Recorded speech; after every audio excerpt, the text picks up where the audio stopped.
Alright guys, we're off. Looks like Michelle was playing some sort of blue deck.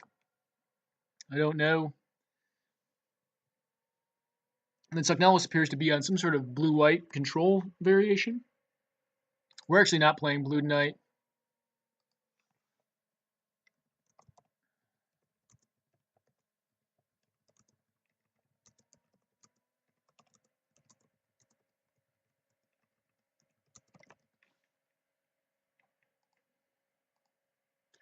Remand on a Bitter Blossom, that's a strong line, but I mean, you know.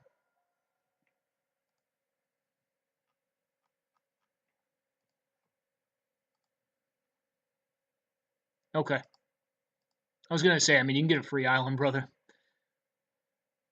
Let's close that one down. Alrighty. So.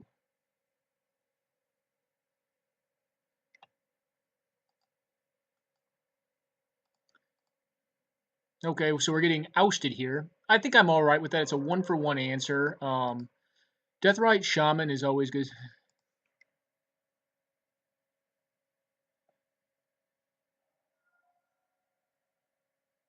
Oh, did you play today?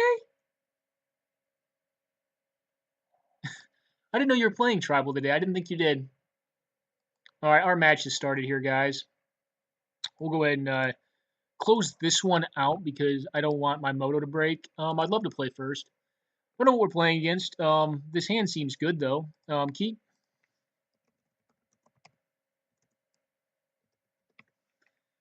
Oh, we're on the play. Cool. Turn off auto yields just in case. Alrighty, so I guess I didn't introduce what deck we're playing because I'm kind of in the thick of things, trying to make sure everyone gets into the games. We're playing 4-color blood. Just a pretty fair mid-range deck. I think here we just go for Savannah because it fixes white for all of my planeswalkers. Marsh Flats can fix for both. I don't have a lot of faith that this Elves of Deep Shadow is going to stay alive. If it does, that's probably good. All right, so we're playing against mountains. Mountains are interesting. I don't know what we're going to see here. I mean, we could just see ourselves get burned. All right, Rakdos Cackler. Tend to be okay with that. I think we just play for time here. And probably do that, actually, of all things.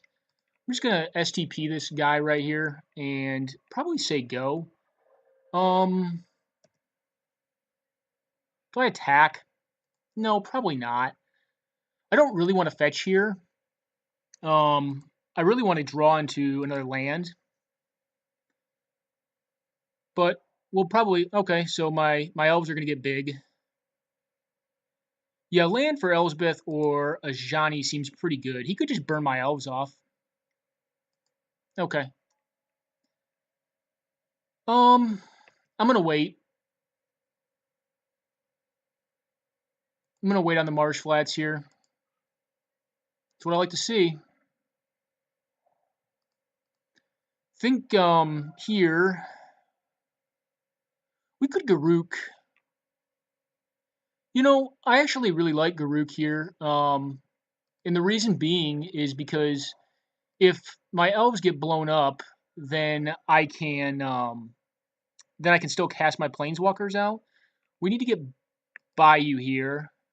But actually, the one thing that is kind of bad about this, actually, no, we wanted to get Scrubland, I think. No, we couldn't because Garruk is just going to untap here. So we can put him to 4 at least. Untap 2 lands. We'll untap these 2. And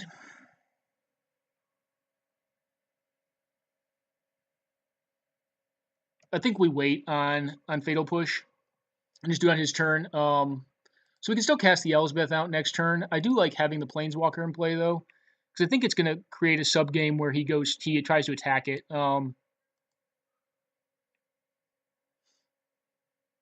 Now, is it going at Garruk or us?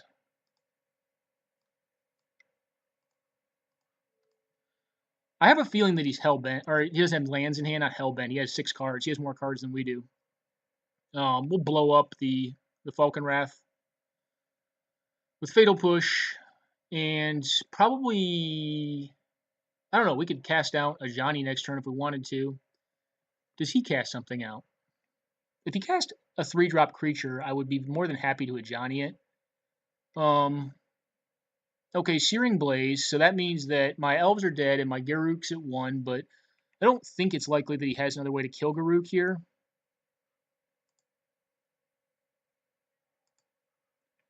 Well, I think what we do here is just play the elves out. And then we could have Johnny, but I think it's probably best just to play out the Elsbeth and have like 2 blockers to protect both our planeswalkers. And if he wants to make it a sub game to blow up walkers, like that's taking cards out of his hand. So like this is how walkers become card advantage against red deck wins, because they're essentially just gaining me life here. And I like this. So we've got 2 blockers for the Mishra's Factory. I'll block with my soldier even if the Elvish Mystic gets knocked out of the way. But I do like the fact that Searing Blaze, which is a very powerful card in this matchup, was sucked down by Garruk. It's probably the right play, but I like it regardless. So we have a Johnny the following turn. So if the Mishra's Factory does get in there, we could possibly just tap it down. What my hope is that he plays down a 3-mana threat, like taps all his mana out for a threat, and we're able to a Johnny him, just blow it up with the capability. All right, so we're losing our Garruk. That stinks. Or he could be burning out the Elspeth. I don't know. But I'm happy to see his cards go out this way.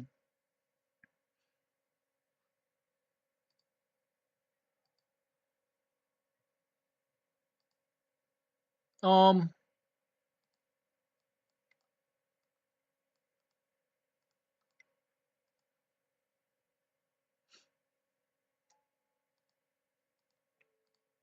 I'm gonna tap down the factory just so he can't attack with it. That could be wrong though. I'm gonna play this land out. It does not play around Price of Progress, which I don't know if he has in deck or not, like main deck. We are gonna start getting on the aggro here though, and we do need to draw some gas at some point. Like I guess we can't complain. I mean, this draw has been pretty good. It's worked out well so far. We've hit the lands when we needed to. All right, Ember Hauler's fine.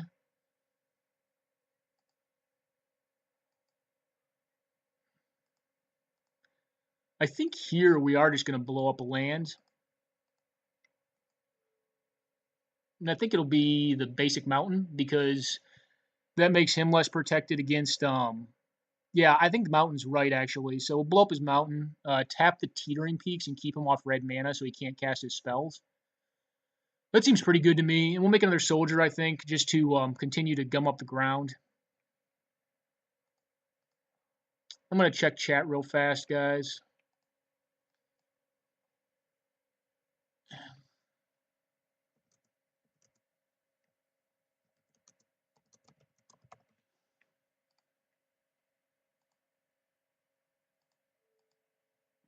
Who is his round 1 opponent? Let me check real fast. Match listing, Rob Littlefield. Well, after 10.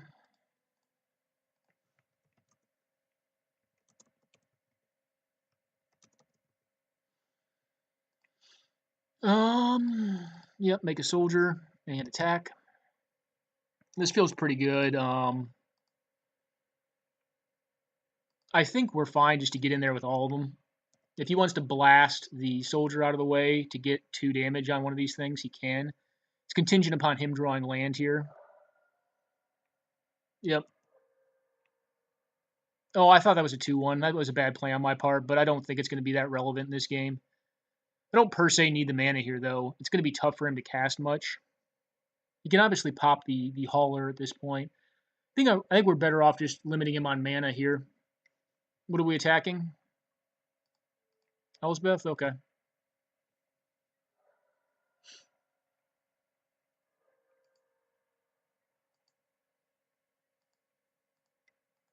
Well, we're bringing some pretty anemic beats here, but I kind of like what's going on.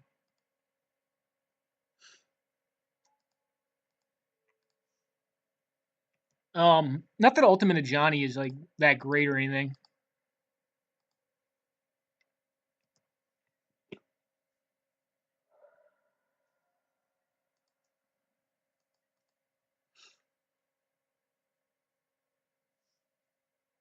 All right, he goes ahead and packs it in. We've kind of got him on the no mana lock. I like this. I like this. I like this. I like this. I kind of like Zealous Persecution too, and possibly Golgari Charm. It is good against some of their threats, and it answers like a Blood Moon pretty well. So what don't I like? Marchesa seems dicey to me. Chandra can be cast under a moon, but she's kind of slow. Um, hmm. Path to Exile seems kind of bad in this matchup. What else don't I like? I don't really care for Bitter Blossom in this matchup. Bob may be just too slow as well. We need to cut one more card. So what is it going to be? Falkenrath Aristocrat is a fast clock, but it's a lot of mana, and I think I'm going to be the control. So I like this. We've got some decent hate coming in. Duress could be right. We'll see more of his deck this next time. 4-color blood does punish these style of decks, so that's a thing.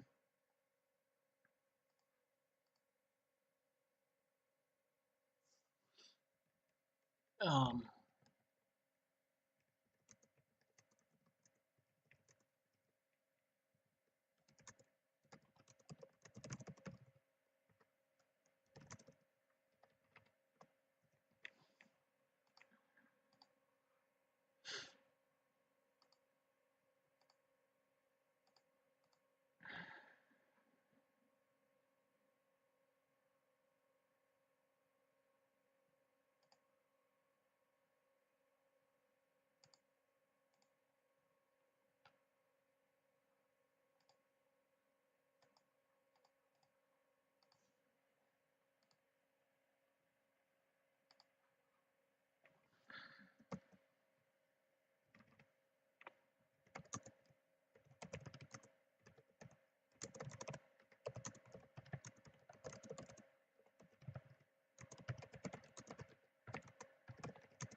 all right, so and sorry about this, guys. We are also hosting, so we'll drop Littlefield. Unfortunately, sorry, man. I don't know if your moto disconnected or what happened, or maybe you just had something else going on, man. I don't know. It's unfortunate.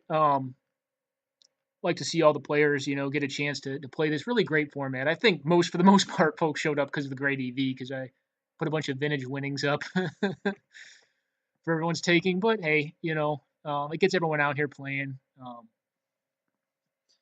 think we are going to see a lot of red deck wins. I intentionally try not to look through the deck list unless they're illegal. This is a hand we've got to keep. We've got turn 2, turn 3, turn 4. So we're going to keep this, and we get to disrupt their hands. The opponent mulliganing is good for us because they're on a deck that requires its cards. Tidal Sculler is not phenomenal in this matchup. It'll probably just get burned out. What do we not want to see? Turn 1 threat is bad for us, like just a Goblin Guide or something. All right, Legion Loyalist is not like the worst. It's not the worst ever. All right, we'll play this land out first and say go. The one problem we are going to run into is the Liliana. Like, I guess we can fetch. We can fetch for a scrubby land. Okay, Goblin Guide. Goblin Guide's good. Okay, we drew into a land here. Well, you would have been a lot better a while ago. So we'll just play this thing out. And then we'll play this guy out and see what's going on in there. If we get like a Sulfuric Vortex or something like that, that'd be good. All right, Ash Zealot, Skullcrack, Rampaging Ferocidon. Okay. Rampaging Ferocidon's going underneath.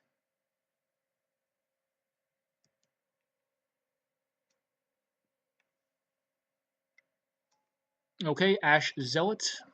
We're going to see an attack with all. Oh, we'll block the Legion Loyalist and take 4.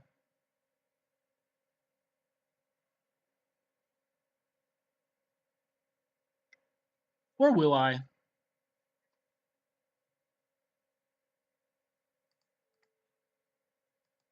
No, I think I'm going to give the Rampaging Ferocidon back.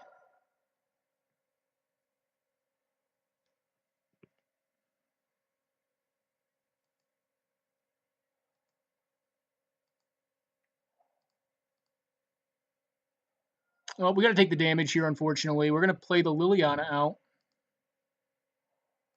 And hope the opponent misses on land for one more turn. We may not get that fortunate. Liliana's not great in this matchup. I mean, she's just going to suck down some damage here.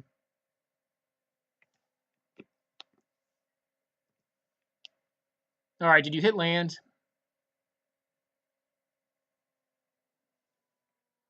Hopefully not.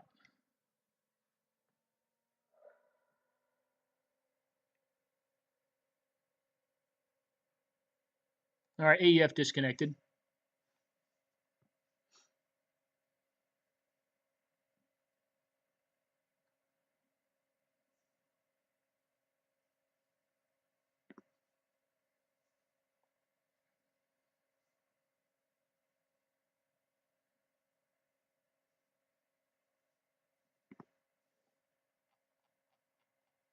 Hopefully he reconnects here. We'll take the time. So our next play is interesting to me because what we could do is go for Elvish Mystic and then find the Tarmogoyf. The Tarmogoyf is an artifact, land, creature, planeswalker.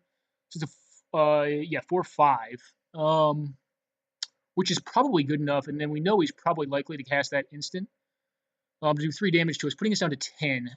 He has the Ferocidon in hand, which is also interesting, but I don't think we go for Finks. I think we go Elvish Mystic and Tarmogoyf, because Tarmogoyf puts the biggest clock on him if he casts that burn spell. And if he casts the burn spell, then it means that we're open to casting a Siege Rhino the following turn, but we take a damage from it, but we have significant attackers on the backswing. And or we could just, Tarmogoyf is just so hard to deal with. But if he has a 3 damage burn spell, that actually doesn't work because he does first strike damage and tries to cast it, but it becomes a 5/6 in response to an instant going in the graveyard. Yeah, I like the Goyf line. I think it's Elvish Mystic into Goyf off of Greensun Zenith, and if he misses on land again, then he can't cast the Ferocidon, and he's probably going to end step on our turn, the crack, just to put us down to 10. So I don't know if he'll reconnect or not. All right, looks like he's reconnected to the game, which is good. I would hate to win due to time.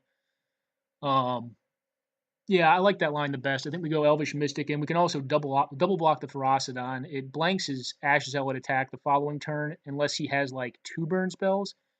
Then he could get it and leave his Ash Zealot in play. No, it doesn't quite work. Well, yeah, it would if it was 2 instant speed burn spells, but he'd have to have the extra mana.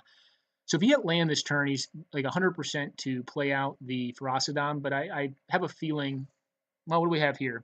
If he just burns my face, or if he casts something right now, I'm going to cast Siege Rhino, 100%, swing the life totals. It appears he's back and trying to cast something. Paying the cost on something. Hopefully it's just some nonsense creature that Siege Rhino can beat. Siege Rhino beats most things.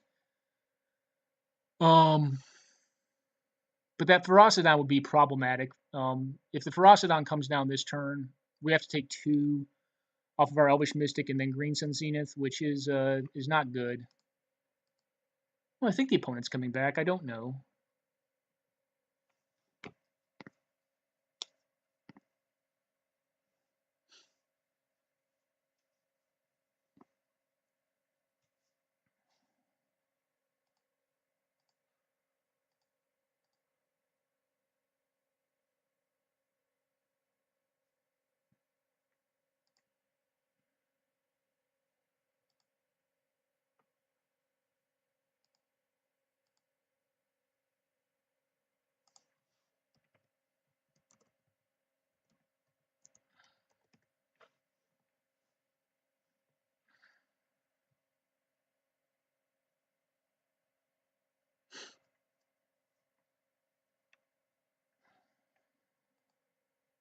All right, he's obviously experiencing some connection issues. I'm going to go check out some of the other games right now. All right, that game is complete. Let's see how this one's going. So it was a blue deck versus a green. Oh, Bitter Blossom's in play. That's probably good against blue-white control. I tend to like it at least. Oh no, it's not. That was like some previous game state. All right, Dora in the siege tower. All right, she's on 4-color blood of some sort. Well, against Wormcoil Engine, I don't think that's a doable thing. I don't know. I don't know how you win this one, Michelle. I think you concede this actually. The opponent is down in time. I guess you can burn their time up. This doesn't do anything. Yeah, when they get to this game state, you're probably losing. All right, so where did that come from? Oh, she cast a Marchesa. I don't think you counter the sword. I mean, the sword is just, it's frankly a blank in the face of Wormcoil Engine, plus Gideon, which forces everything to attack him. You have a Crucible in play, which means he's recursing land drops. He's obviously Sphinx's rebbed. I think you just extend this game out as long as you possibly can. I think I may have even gone to just, you know, that's an interesting line. Attacking, oh, it has to attack. I think I would have just made that thing invulnerable to junk and things. Um,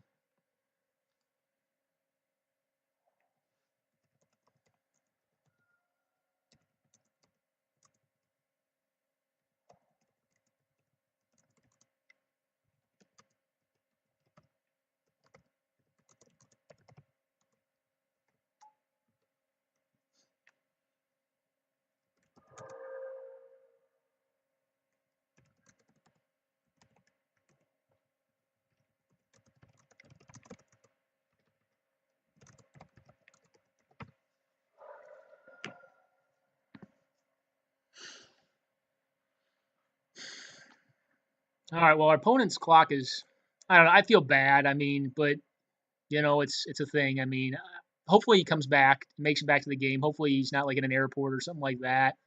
It'd be unfortunate. Well, you got to attack.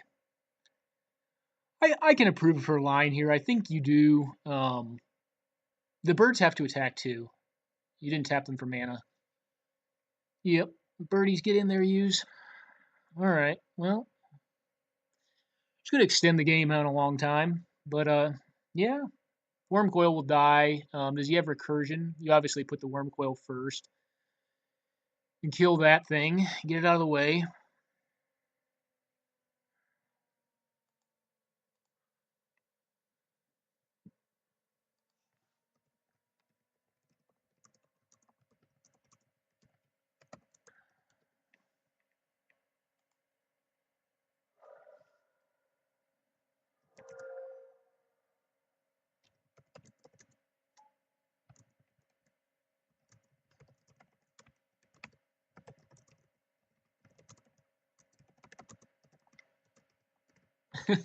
This is definitely a spiky deck. If we get cracked here, I'm very happy with that. I don't know if it's as spiky as Red Deck Wins. Red Deck Wins is like, I just want to win now. It's a good deck though. I just, a bigger tournament, I don't think I enjoy playing it as much. Opponent's on infinite life. This game at least seems over. I don't know. All right, well,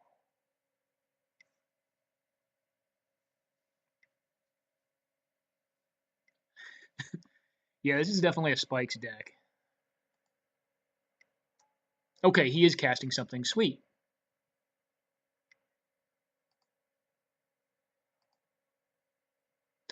Well, I could fetch here, but I think the line is black, white, is just to gain the life.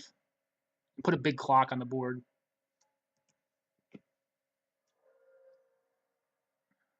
And say go.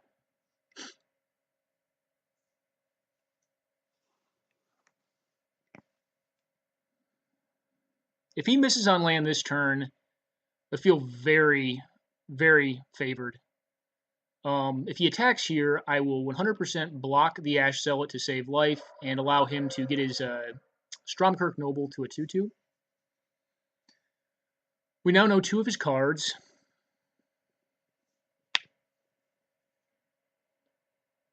Well, what do you attack with? Nothing. Okay, you're going to leave up Skullcrack. I tend to be okay with that.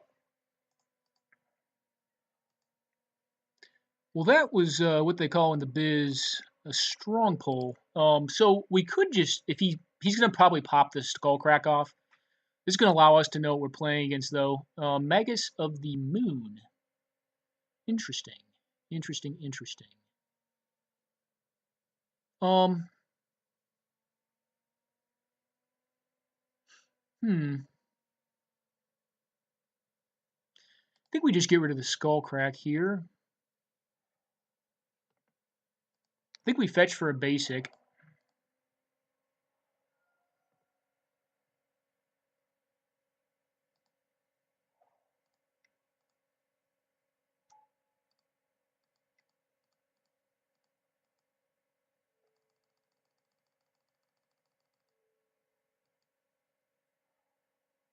And I think we just get Goyf here.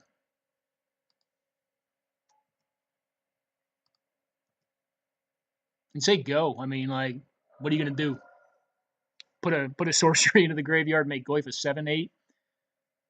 Good game, man. Yeah, if you miss on land this turn too, it's just extremely bad. All right, so we got the red deck wins, but we kind of expect to win that matchup. This deck is designed to punish the aggro decks, and it's decent against control, I think, as well. So we go 2-0 in this first round against red deck wins, and let's catch up some other matches. So I know what ML is on because I gave him the deck. It's a blue-white Flyers list, which is pretty sweet. And he's playing against a blue-red Moon deck, it appears. So is it control? Pretty cool. Factor Fiction on his end step, that's pretty powerful. I would assume it gets countered here. Taking damage off the Cephalid Coliseum. It's an interesting card to have in the deck. I wonder if he has graveyard synergies. All right, Michelle Wong won? That can't be right. That doesn't look like it's what happened. It looks like she very much so lost that. Let's see what Sensei and Golden are up to. Golden's probably on his white weenie build. All right, they're in boards right now. Let's see what these two are up to. I've seen Shan's deck. I forget what it is exactly. I think it's a blue-red deck of some variety because I helped him enter, obviously. So this is going to take a little while to load here. We had a counter spell on the Factor Fiction, I assume for the minimal amount of mana. So it looks like ML is choked on mana but heavy on counter spells and then has a decent threat in the form of True Name Nemesis, although the young Pyromancer can race True Name. Honden of Light. Oh, it's a Honden deck. This is pretty sweet. I like where this is going. Enchantix on, like, some sort of weird... Oh, it's a vampire deck. Okay, cool. We have a Bloodlord of Vesgoth. Pretty sweet. Miri the Cursed. I like where this is going.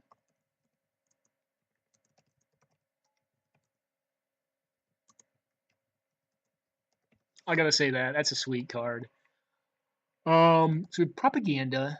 Oh, we have like, 2 Propagandas, so you're paying infinite to get in. Slow motion.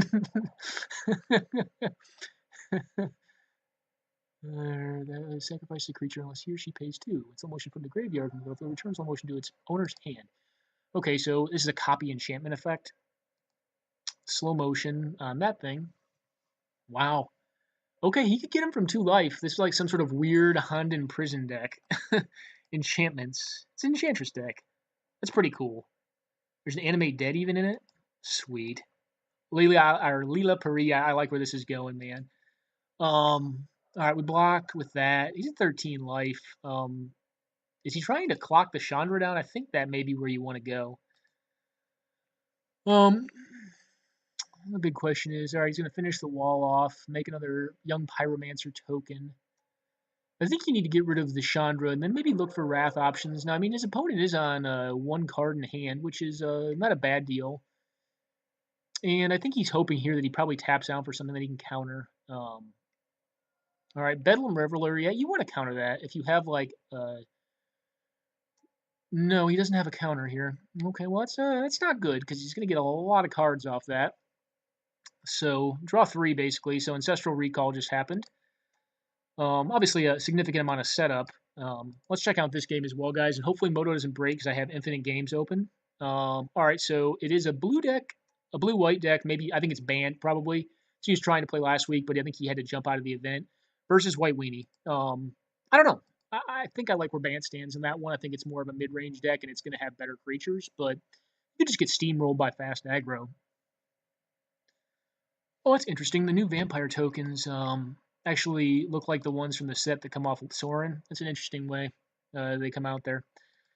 Well, hey guys, I think I'm going to do this. I'm going to take a quick break because I didn't get to get the coffee that I was saying I was going to get in the first round, or before the first round started. Sensei has sent me a message.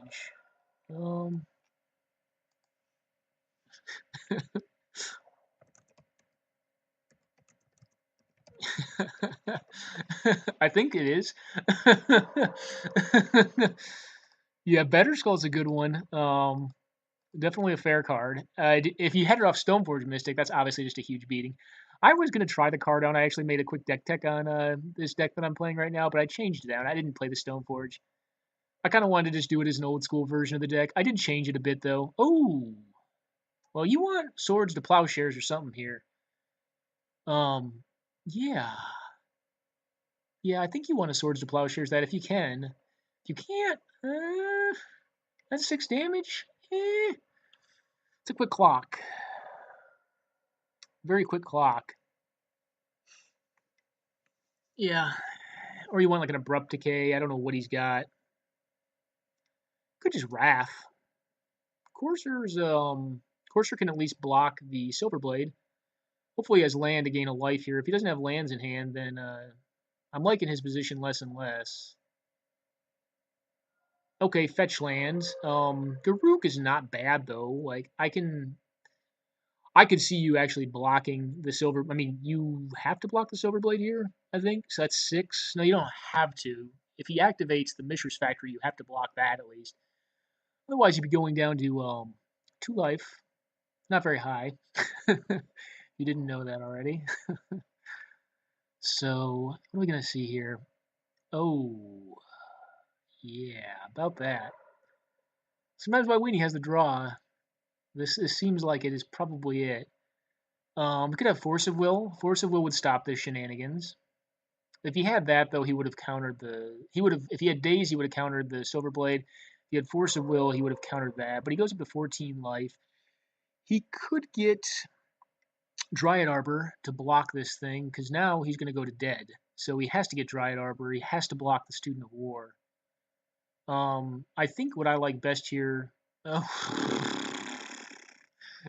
the nut draw.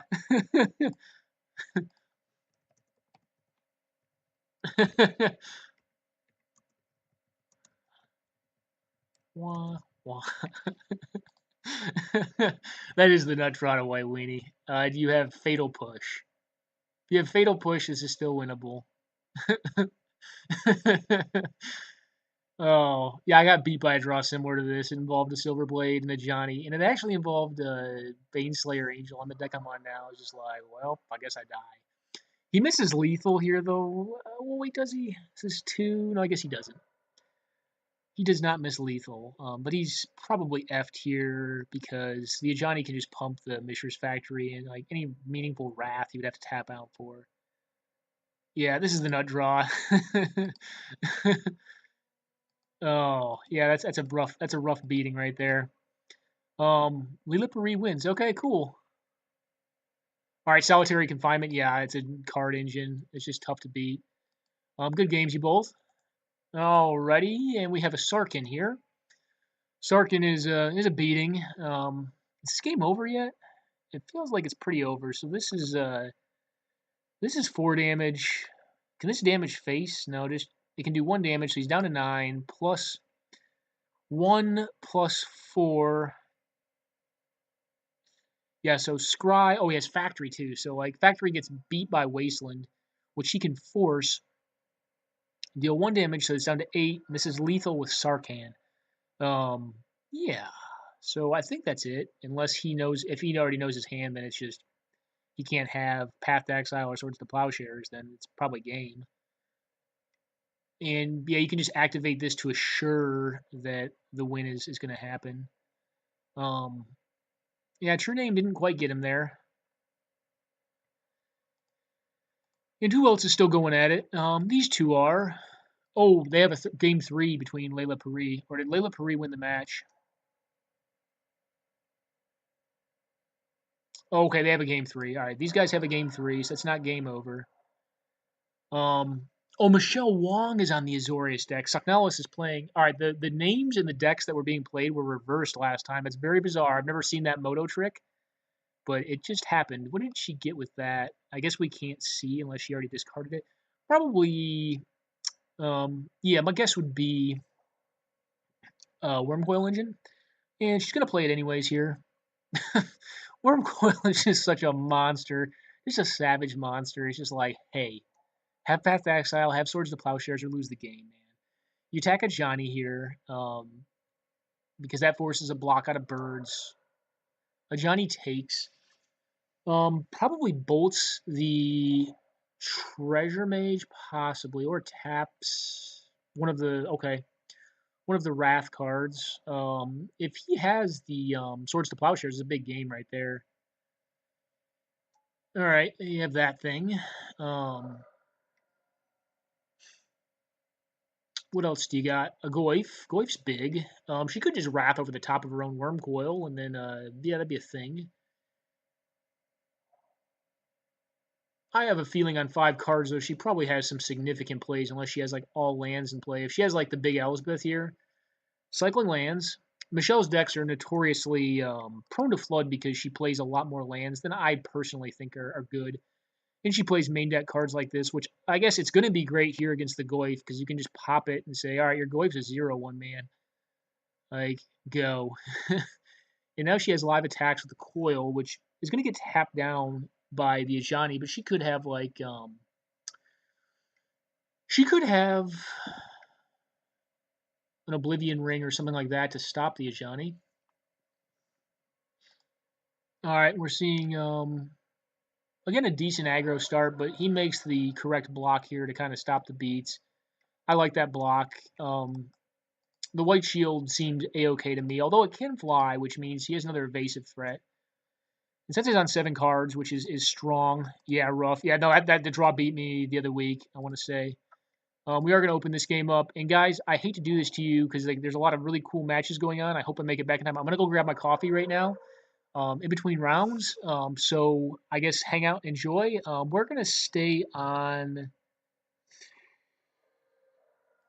This game seems the most. No, it doesn't seem the most contentious anymore. That game seems over. That game can turn really fast. We're going to stay on this game. I think it's the most interesting.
All right, guys, we're back, and what do we have going on here? Scrabbling Claws feels not that great against Goyf, really. The pesky Johnny has managed to stay in play. All right, exile a target card, making the Goyf a 4/5. Interesting. She obviously wanted to draw into some gas. I don't know what, though. Rest in Peace, making Goyf a permanent. That's an interesting card to bring in. Maybe she has the Helm combo. If she has Helm combo, she just wins on the spot here. That could be what she's doing, is playing Helm out here and just winning the game. Although could very easily, yeah, I guess you attack with all. He blocks the Goyf on one of them. I guess he's still going to lose his Ajani unless he has like an Abrupt Decay or something. To get around counter magic. Okay, we're going to see a Path to Exile or Swords to Plowshares. Or, no, I'm sorry. This is going to be, what's it called? Dramoka's Command.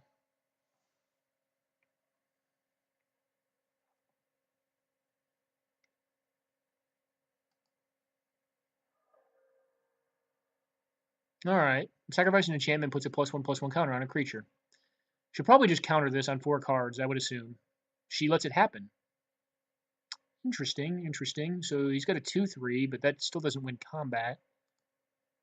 I think I would have countered that just to, he has Goyf in play. I guess he can successfully block the Trinket Mage. And who knows what else she has going on here. So the Walker's out of the way. He's down to 4 minutes left. Lila Pari wins the match. Okay, so slow motion again. This weird Enchantress deck.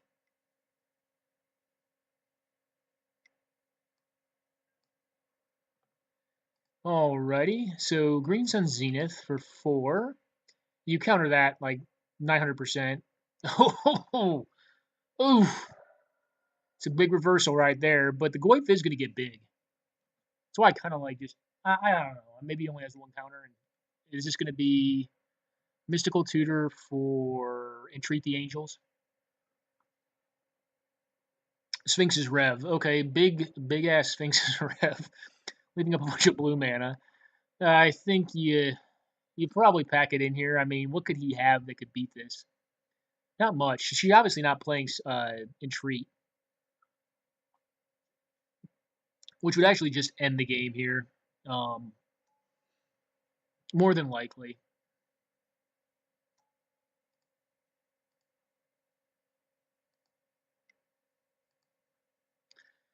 All right, has Littlefield made it back on the web? I'm going to check this real fast because I don't want to have any hiccups when it comes time to... No, he hasn't. Unfortunately, he dropped permanently, I think, so I'm going to go ahead and drop him here. Sorry about doing this, guys, while we're in the middle of games, but Littlefield, you're getting dropped, brother. All right, TikTok Man dropped, and we'll drop Littlefield and update the registration. Okay, so let's get back in and check this out. All right, well we've got a match here.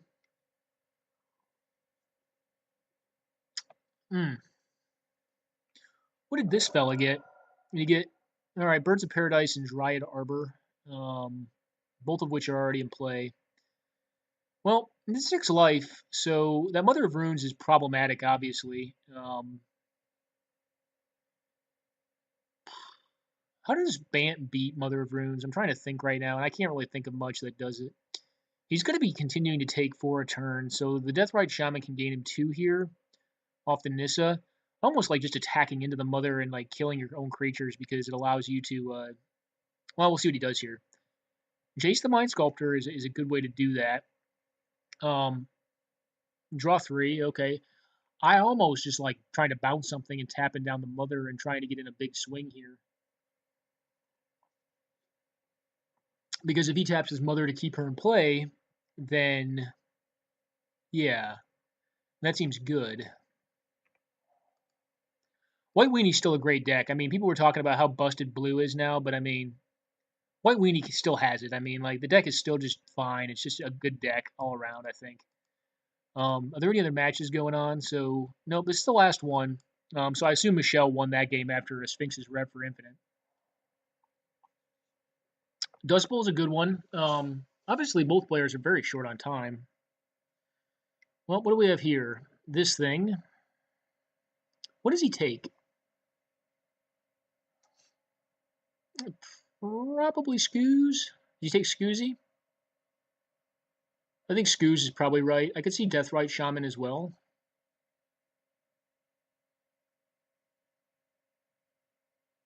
Scoozy's probably right. Although I don't know. If he starts getting like feisty and attacks him with his elite vanguard, that could be very good for Sensei. Obviously, birds can block at a critical moment. The Jace is bound to take two. He'd have to tap his mother down to kill the Jace assuredly this turn. Yeah, so I kind of like where this is going for Sensei. I mean, it's not all but the it's not all but the movies at this point. So I mean, all right, we've got something happening here. A Vendilion click, so you can double block something. I like this. This is bold. This is a bold move. Vendilion clicks him, and you can double block something with multiple different creatures to generate a game state where he can protect it from one of them, but not both. He's also got to clock him, or not clock. I mean, literally clock. Like not literally clock him. He could do that, but he's got to literally kill him too. So I mean, one of these two things is going to die, but he's going to have to tap his mom down, which means that the Jace can bounce it, and/or the Solteri. So he keeps the flyer, which makes sense to me. Sensei can gain some life here. I don't know if he will fetch. Getting Tropical Island more than likely, and eating the Elite Vanguard. Alrighty, so he's going back up to 5. He's got a Pump Knight that does not quite have enough mana. He knows what's in his hand. He did not put anything on the bottom because he thought his hand was junky. Jace needs to do some work this turn. So I wouldn't be shocked. Glare of Heresy. Blowing up. Yeah, okay. Glare of Heresy is a hell of a card. That's a strong board card. I like it. I like where this is going. This game actually seems very cool and interactive. Bounces the unblockable card. Plays out likely like a Thragtusk or something, and then gains some life. Oh, okay, this thing, which can just like pummel the living crap out of white weenie creatures. It can still gain some life. Yeah. This is quite the reversal. I mean, obviously, it could all be for naught, but I think, based on what clocks look like right now, as long as Sensei stays up on clock, he shouldn't get timed out. Well, he's got unfettered access to Dust Bowl now, but he's not ahead on the board, so Dust Bowl does not behoove him, nor does it with an active Jace in play. He could fly. He could jump the White Shield Crusader and hit the Jace down to 0. Okay, well, that's a strong draw. Do you have a counter spell as well? It's probably very annoying for Sensei. I'm sure he has more basic lands in his deck. Yeah, he has a Plains. I don't know how many likely plays. Probably like somewhere between 5 to 6 would be my guess. On a 3-color deck, you can tend to do 5 to 6, just depending on build. Oh, someone's messaging us.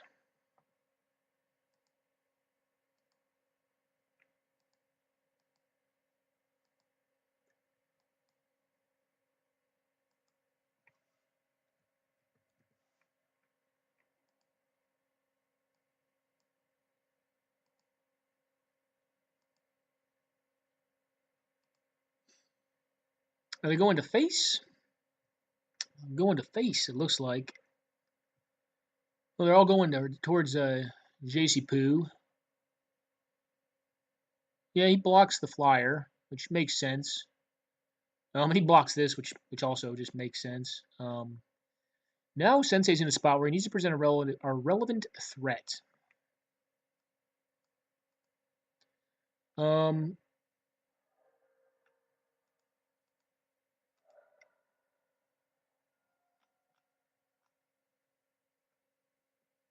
It looks like CDC also dropped So I'll probably drop him from. He's a newer player, and I think I'm just going to drop him from round 2. It looks like he just got offline. Just was checking real fast. So we may have a few buys. It looks like a lot of folks were just here for the payout, which albeit is quite large. Really just a cool format. So we have an acidic slime blowing up the Journey to Nowhere, getting back a Courser Crewfix with a Sword of Light and Shadow on top. Yeah. Would assume that gets back, returns what? The White Shield Crusader. Casting out this thing, which can fetch the best card in his deck, which is likely to be Primeval Titan, would be my guess. The Deathrite Shaman is still active. He'll probably eat the birds and leave the Ranger of Eos. The Ranger of Eos is probably what he finds with this.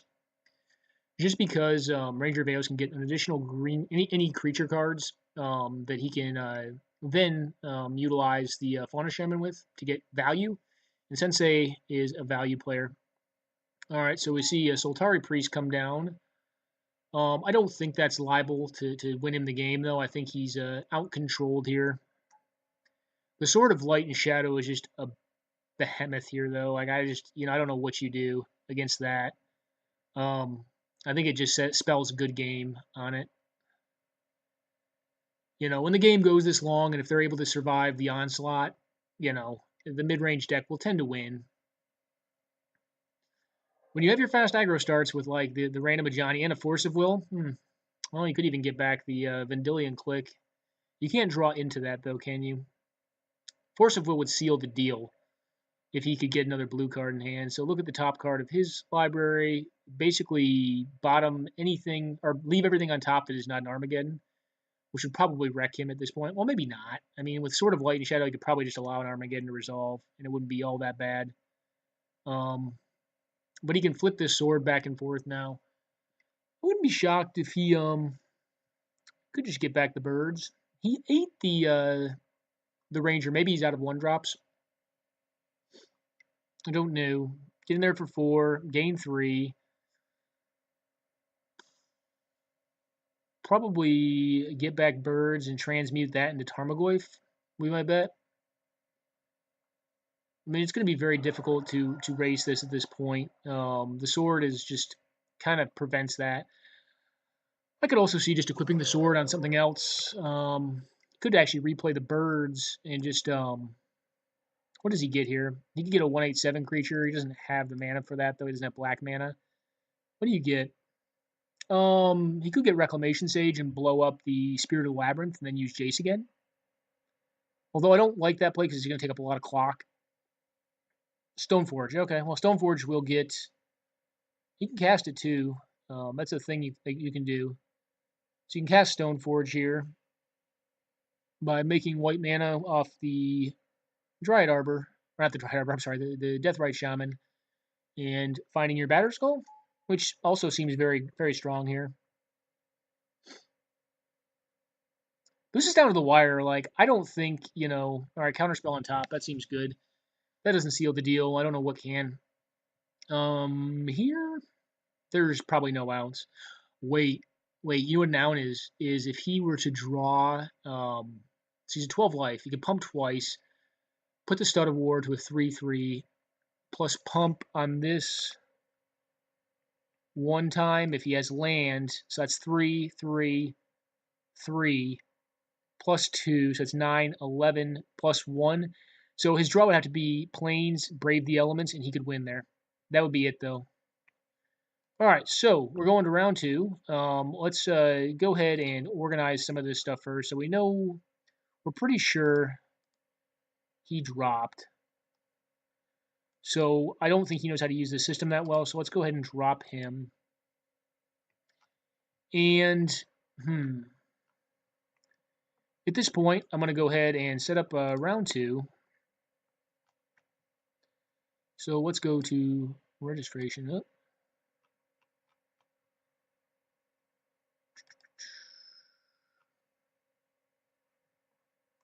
All right, booze.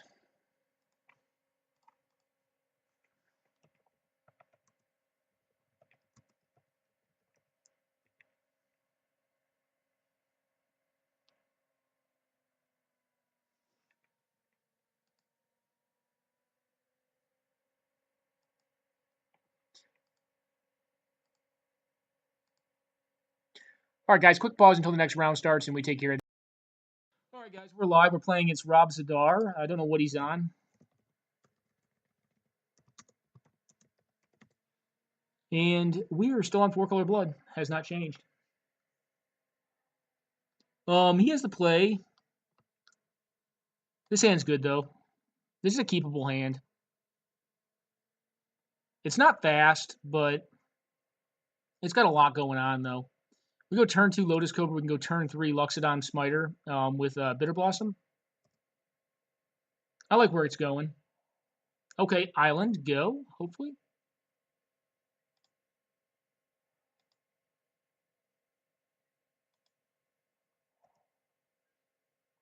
Well, drawing land's not horrible there. We hope we don't get wastelanded or dust. Well, Dust Bowl wouldn't do it here. Okay, Hangerback Walker's a good one.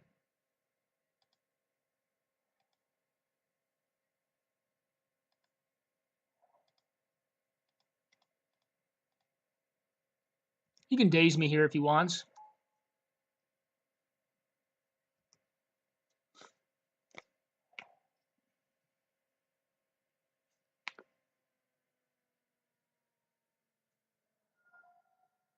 Okay, what is this? Dismember. Okay. Well, we lost that thing. And he can pump that thing up if he likes.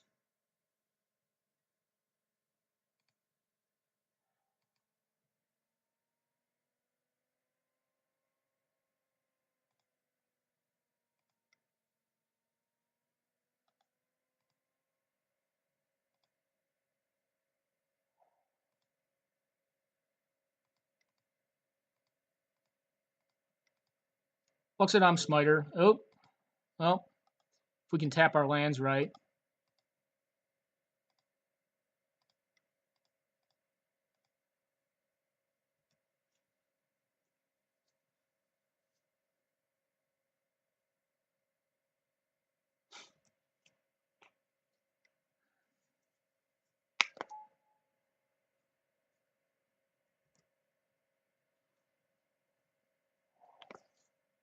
Well, what threat do you have?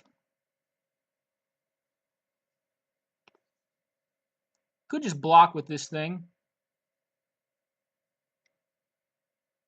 Snapcaster getting Dismember back. That seems pretty good.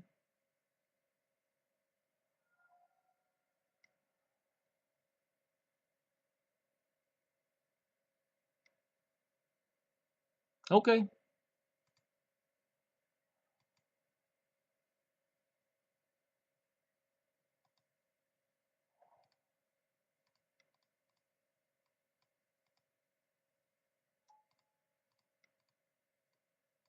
Well, do you have days?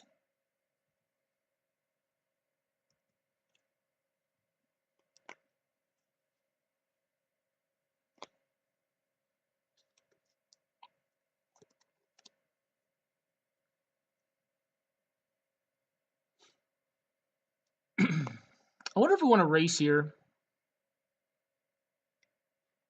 I think I'm fine with that.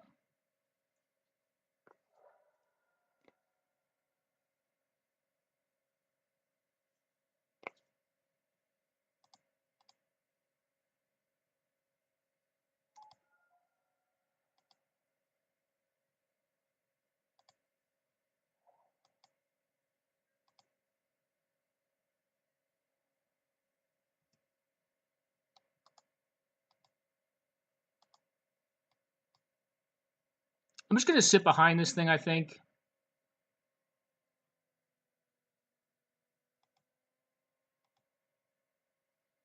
I don't know if he runs Bribery in his deck or not. It's not phenomenal against us. He could have Bounce, though, and I don't really want to have my Fleece main Lion bounce in response. But if I force him to do it on his turn, it seems to be okay to me.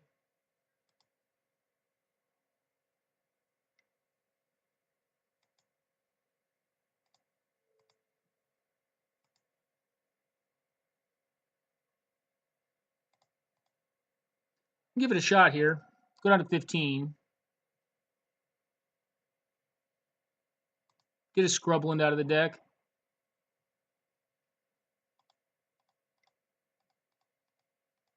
and give it a shot against a mono blue deck on 4 cards. Probably going to get bounced, I feel, but if it does, like, what is that really doing here? It just snaps. So, I mean, like, you can untap, but you just spend a card to put my card back in hand and do no damage to me. I'm okay with that, I think. So, yeah, that really doesn't do anything. It doesn't successfully accomplish anything, so I think I'm okay.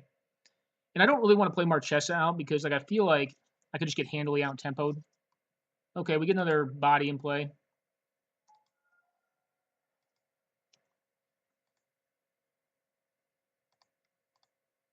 I think here we just attempt to do this again. If he wants to counter it, that's A-okay with me. Okay.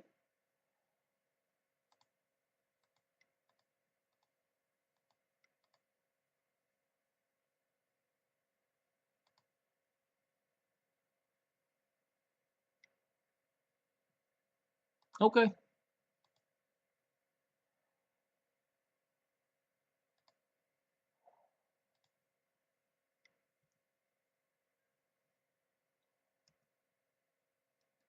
And we'll let him play this game for a bit. I mean, we just sucked 3 cards out of his hand for our 1, which I seem, well, correction, 2.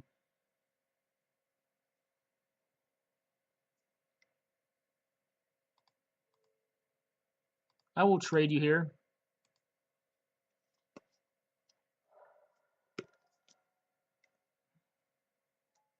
All right, Kira and Dakra Mystic.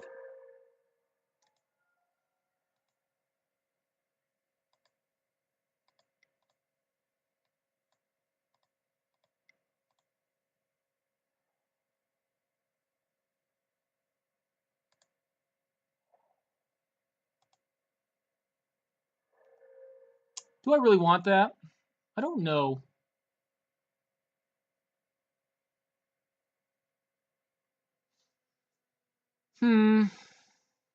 Yeah, I'm not sure on that. We'll defer that decision.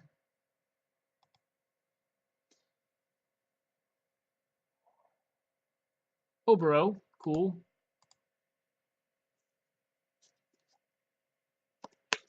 Well, I assume Kira gets in and nothing else. And we'll take our 2 and have to like it.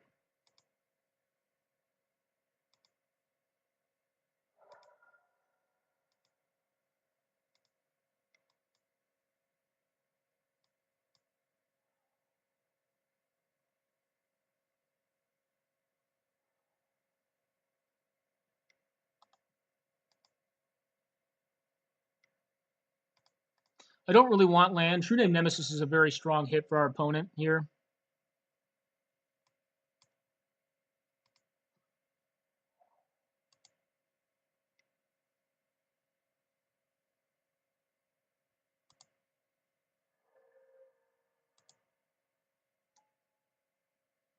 And one we're going to have a tough time dealing with. I'm trying to think of how we deal with that. We have to race it realistically.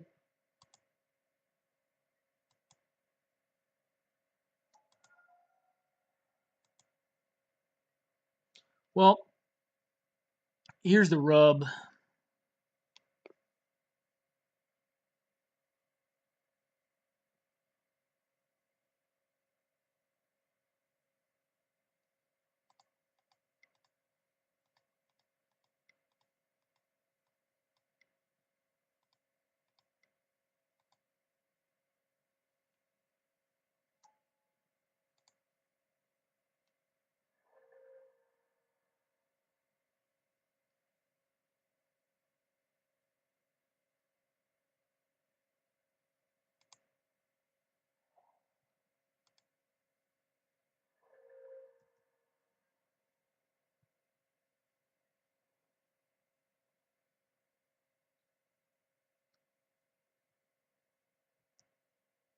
I'm going to hang back this turn.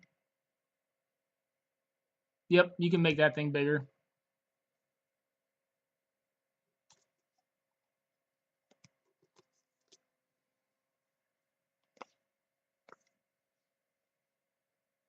All right, Mole Drifter.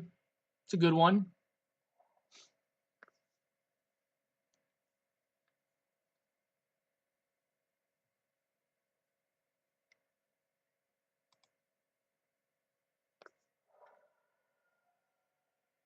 Going to 14 here.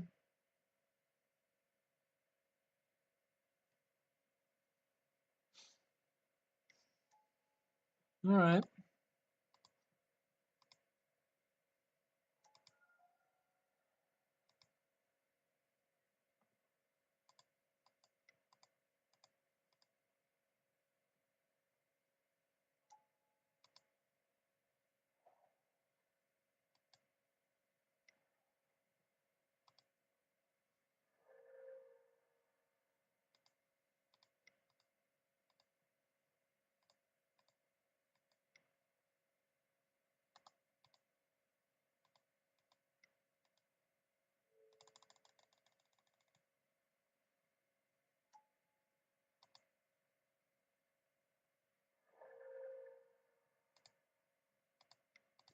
And I think we start attacking our opponent's graveyard here.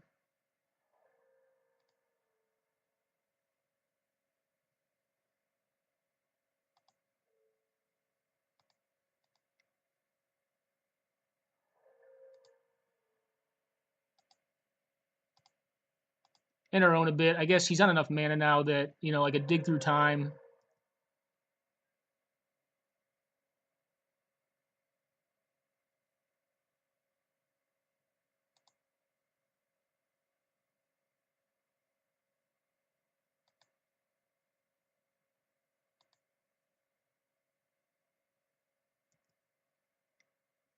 I'm going to try to smash my way through this. Yep, that's fine.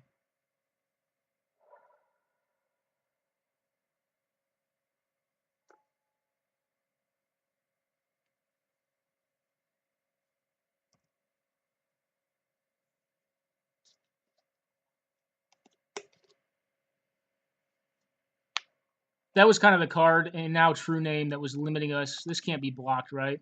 So we're taking 4 a turn? Okay. I'll block all of your flyers.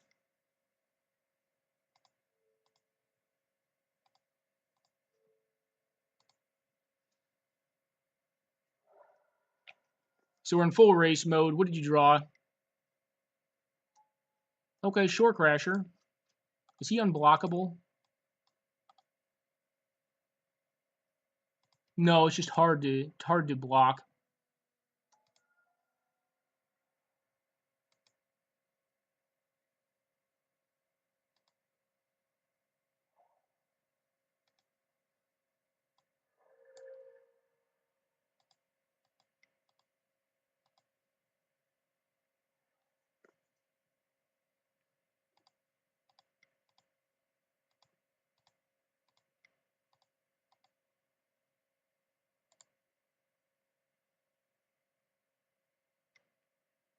All right, Mana Drain.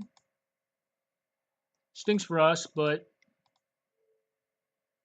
opponent's on no cards in hand, so it can't be that bad.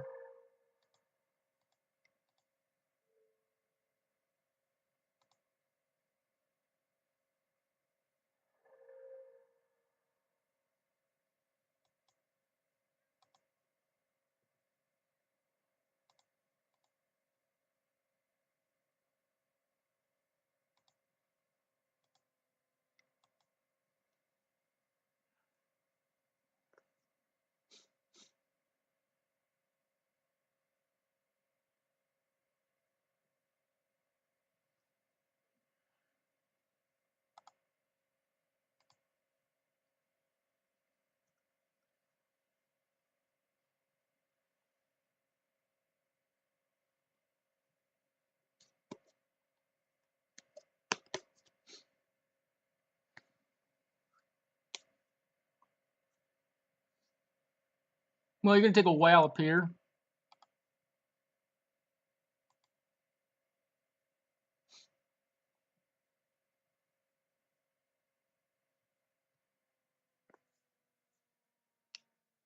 You're going to kill the Kitchen Finks, though, I would assume, because he'll just he'll make this a 2/4 and kill the Finks, but that's okay with me. Not very happy to be drawing the Elves of Deep Shadow, but what can you do? If we hit removal on top, I probably will. Well, I guess removal doesn't do anything here, though. We need to get rid of the Kira.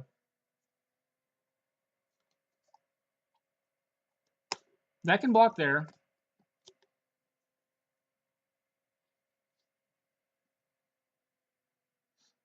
Okay.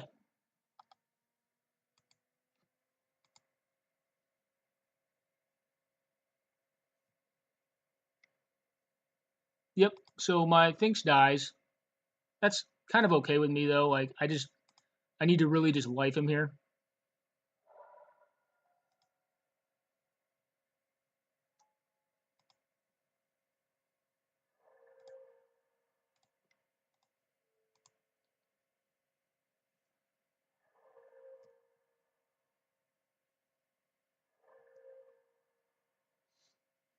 So you get a lot of mana and you draw a card. Hopefully it's not a really powerful card. Hopefully we just fade a draw step here, but I don't know if we will or not.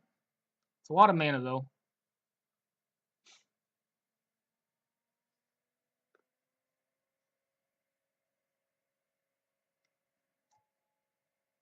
Okay.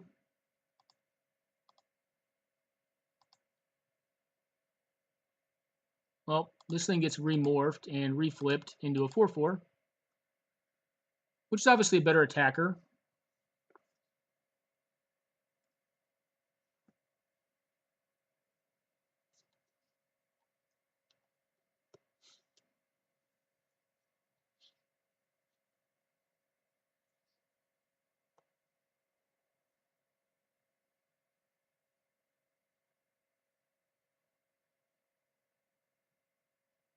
Is True Name getting in too?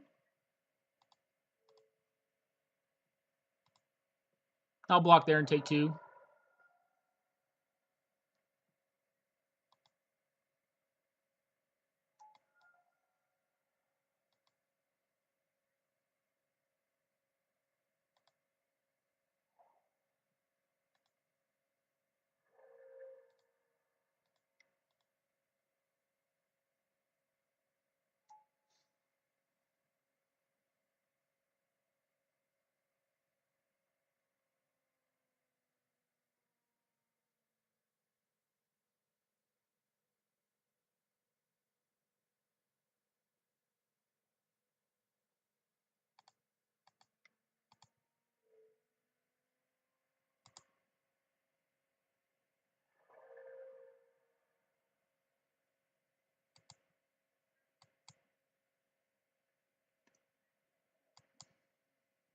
I think I'm going to pass here.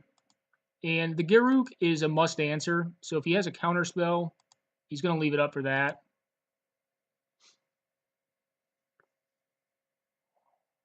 All right, Wasteland, is a draw.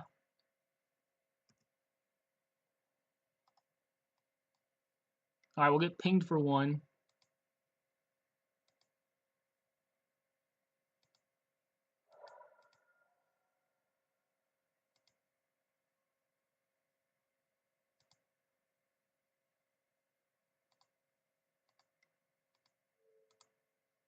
Let's just start eating the graveyard apart.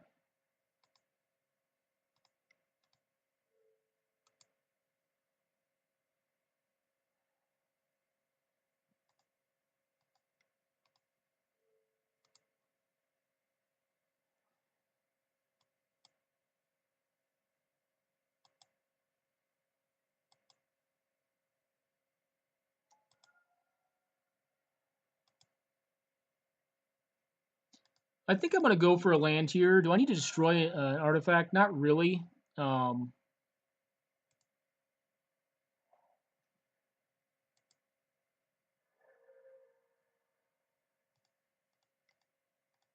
I think we force him to have it here or attack into it. That's kind of what I thought.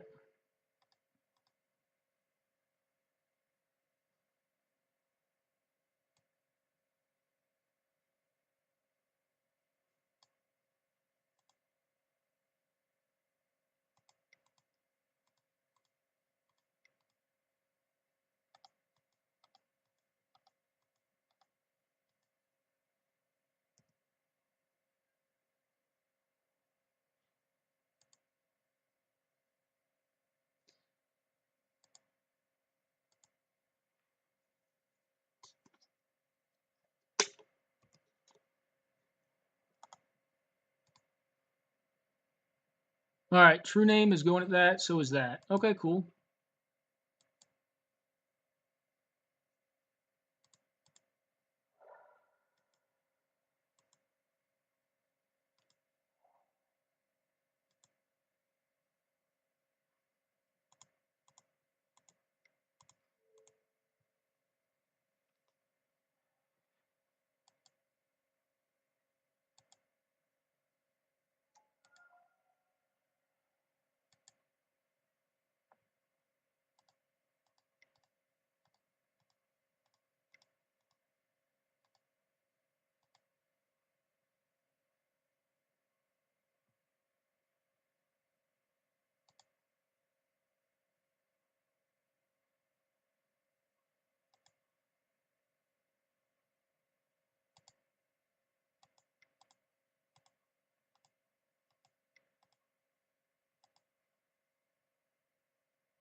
Where does this get us? So he blocks this thing. He blocks this with the nonsense flyer. He's got another 1/1 that he can block with. He can eat my Courser. He can kill this. Does this bring us any closer? Or are we just dead on the backswing?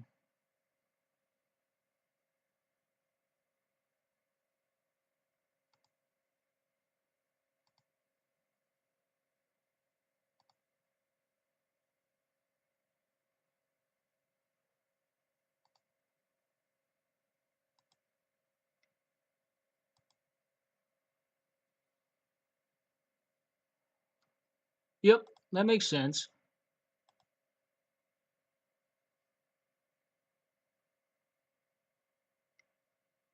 Yep.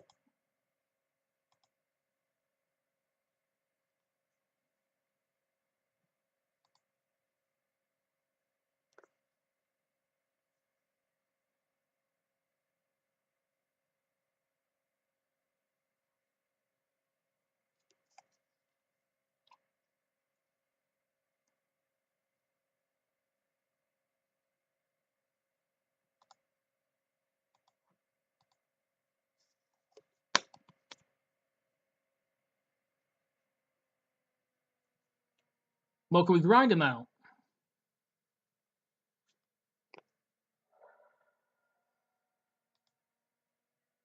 I think he actually missed saving his card there.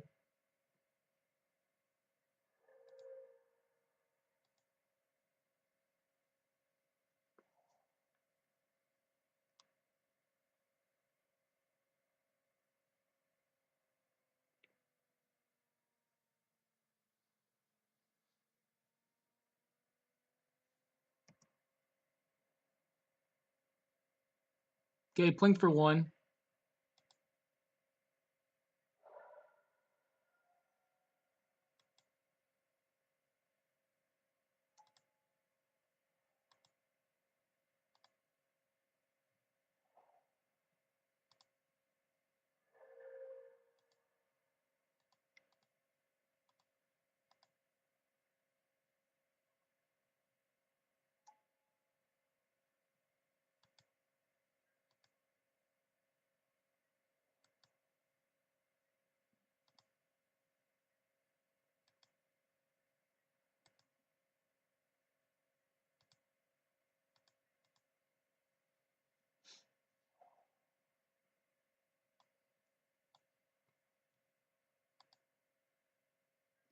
Well, we are hoping for a removal card here.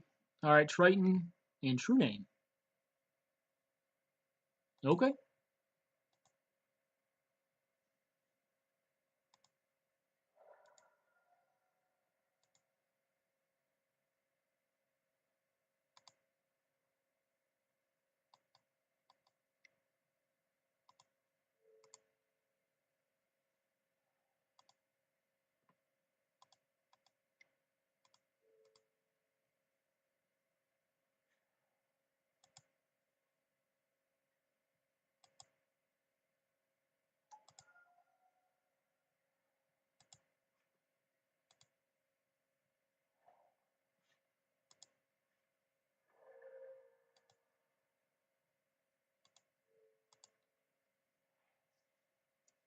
He can activate this in response, and actually, no, he can't. Can he?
Hmm.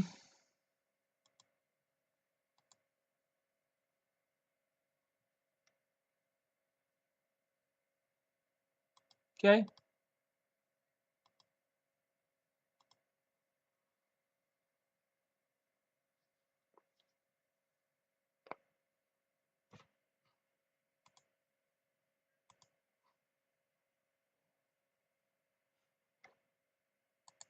Going for it here.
Got him. All right, cool.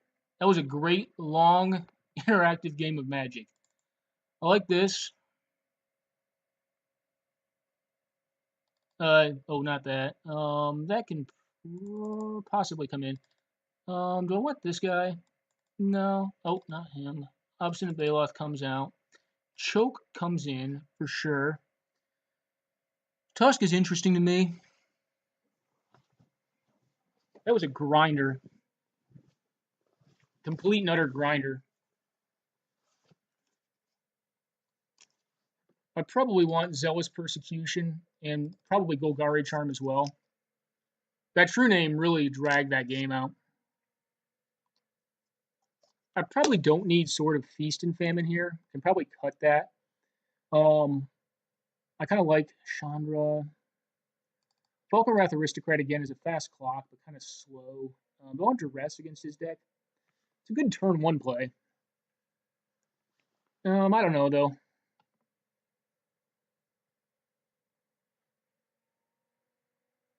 That was a good game though. I appreciated that game.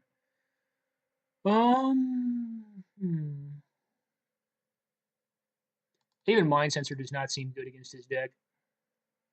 His Thoughtseize necessary. I probably want it. He probably has back to basics and such nonsense. This seems good. Maybe Dark Confidant is not as great here. I'm going to try cutting him. We'll be on the draw this game. That was a good game, man. I'm going to tell him good game right now because I don't really care how this ends up. That was just sweet. Keep. If we find a fetch, this should be really great. We get dazed here on this the Death Right.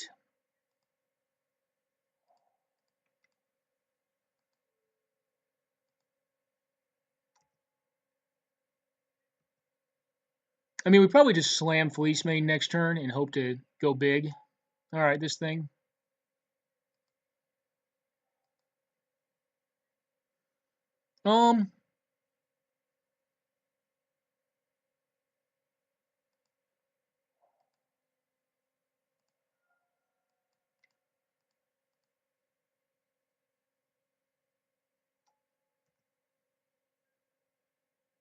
I don't think I want to trade that there. he has a Merfolk Lord, that's going to be a tough beating. Marrow Regiere, okay, that's a very good one. Black land or fetch land, please. Thank you, deck.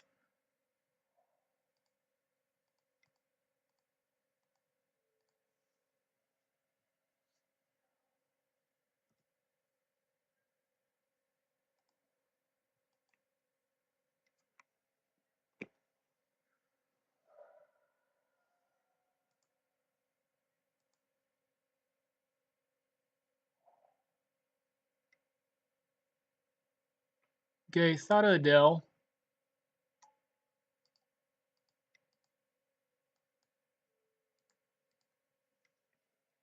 And go.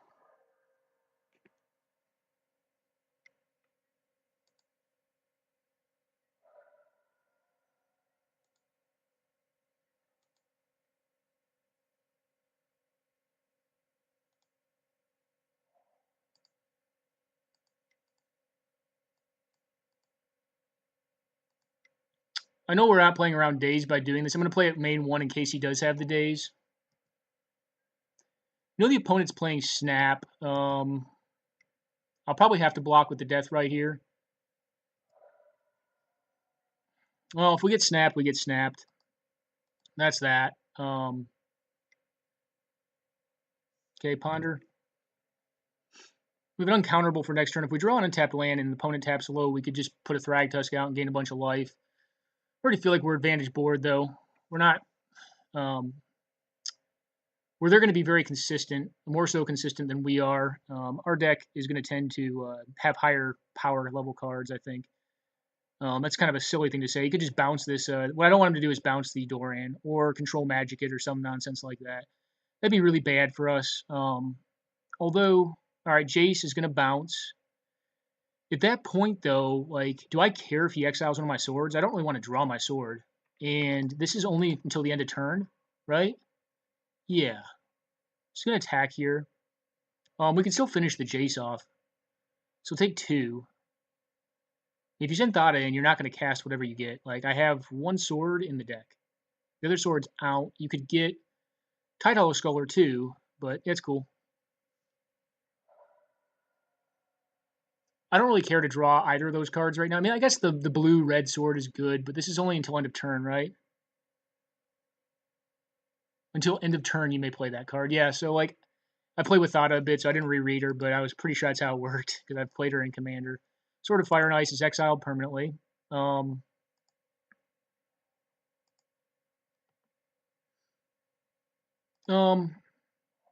think here the line of play I like best. I mean, I know we are assuming a bit of risk on our life total is just playing out both these threats.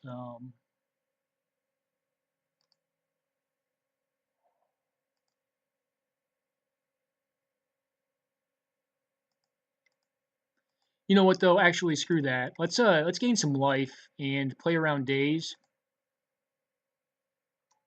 Let's gain some significant life here and knock out his Jace.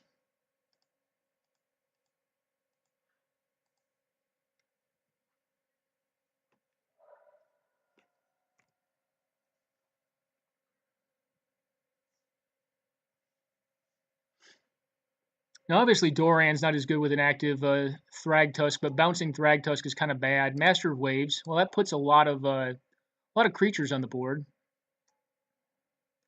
But I believe, yeah, they're all 2/1s, which means if we play Doran, we can significantly reduce his clock. Kill spell?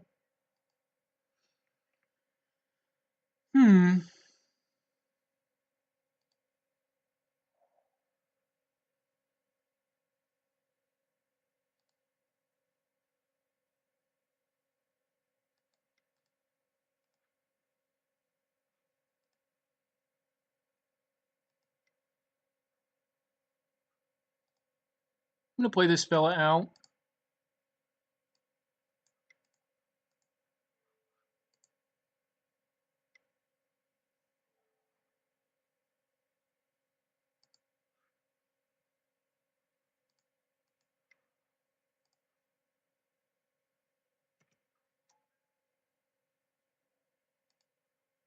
And we'll get in there with a couple. You can do some triplet blocking if you want. Start knocking stuff out of the way.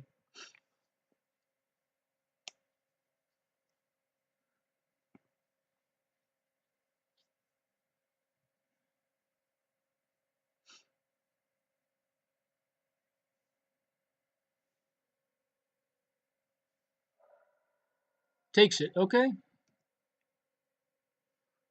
Well, all of these things only attack for 1 damage. I mean, I guess you could bounce. If he bounces here, that's pretty bad for us.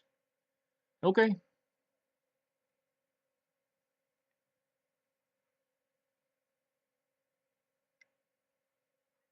Take 2.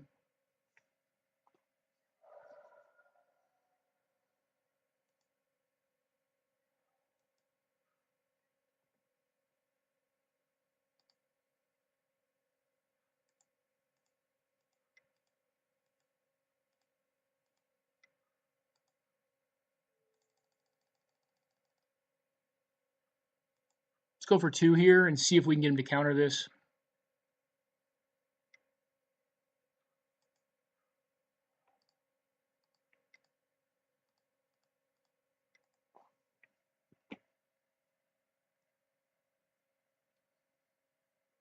Mana drain.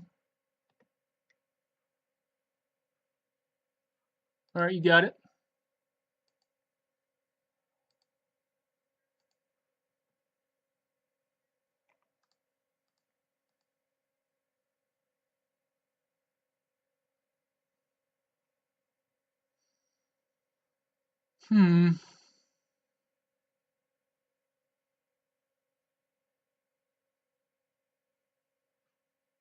It's 2. Block, block.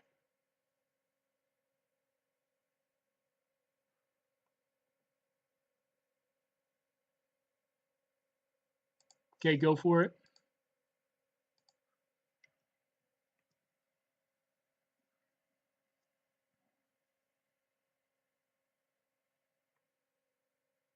This is fine by me.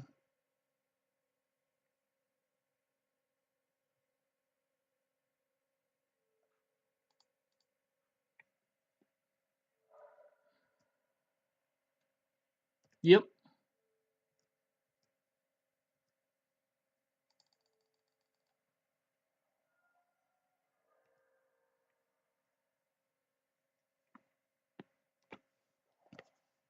All right, land. Lethal.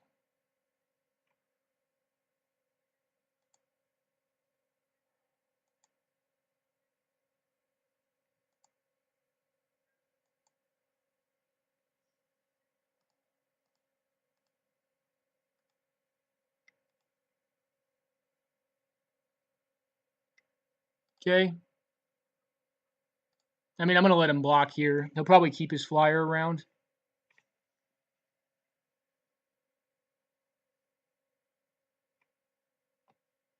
Here we're getting the old double block. Everything must be blocked, though.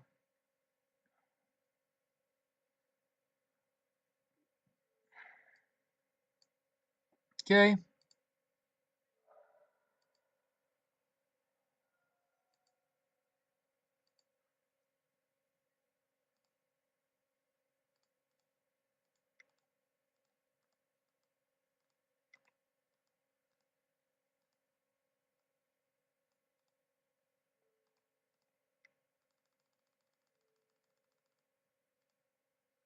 I don't know what his top deck could be here, but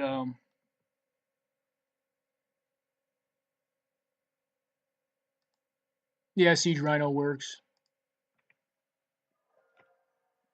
Good game, man. All right, guys, that went really long. I'm sorry for that. Moto's a little laggy, but that was mostly us just kind of playing slow and having to think through a lot of our plays. Because that deck can be punishing. Blue has a lot of tricks going on. Yeah, we managed to get him, though. Forcing the double answer out of him, well on choke, I think was the right line there.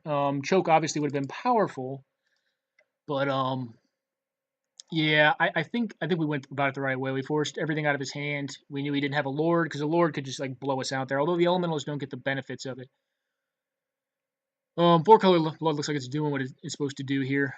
Goldie unfortunately lost connection. Okay, this game's gone 41 minutes too, so obviously we weren't the last ones to finish up.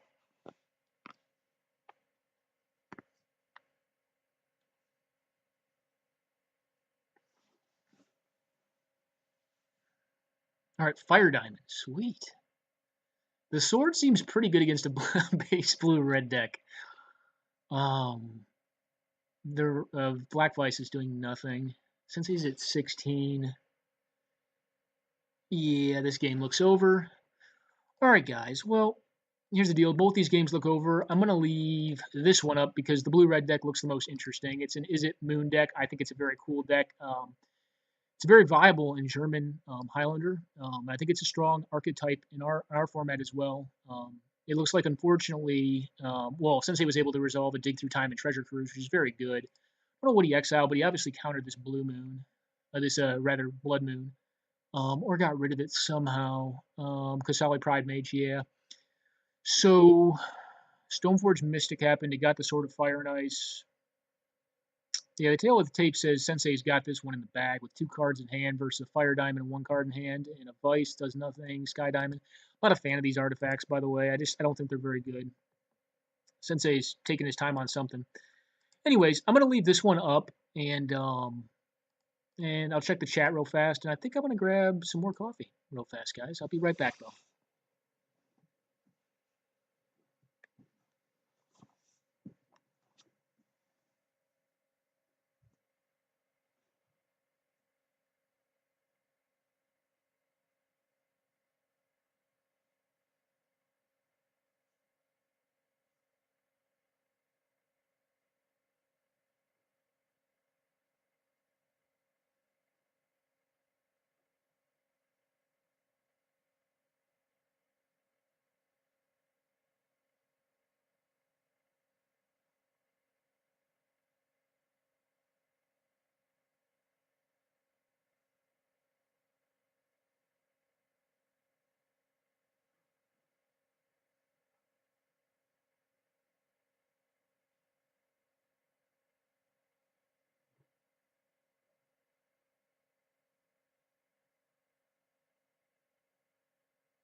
All right, guys. It appears this game has progressed nowhere, so I'm sorry you had to sit and watch it for so long. Signalis is... Oh, no. Goldie evidently lost connectivity. Okay, he rejoined the game, though, which is good. I don't know what happened here. I don't know if the player... No, he didn't lose connectivity. There's certainly ounce to this. He could have, like, a braid into, like, a sweeper of some sort. A Braid is definitely what's needed here, though. You need to get rid of that sword, and obviously Edric's a draw engine as well. So Green Sun Zenith up next. I don't like the looks of this one bit.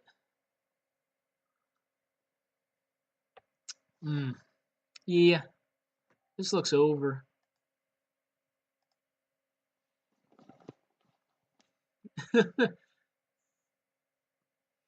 Well,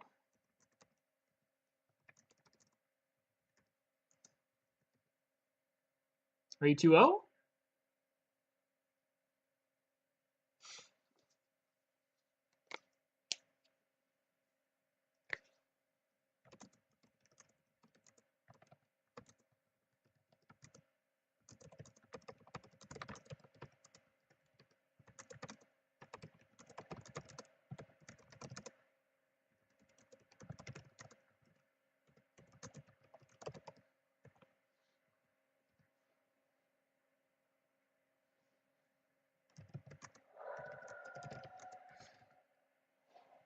There is. And it's not a problem. I mean, if this is the first time you built a 100-card deck, they're not going to be as good as someone who's built, many hundreds of them, which I know for a fact Soong has. She plays German Highlander, so I mean, like, her decks are bound to be very good.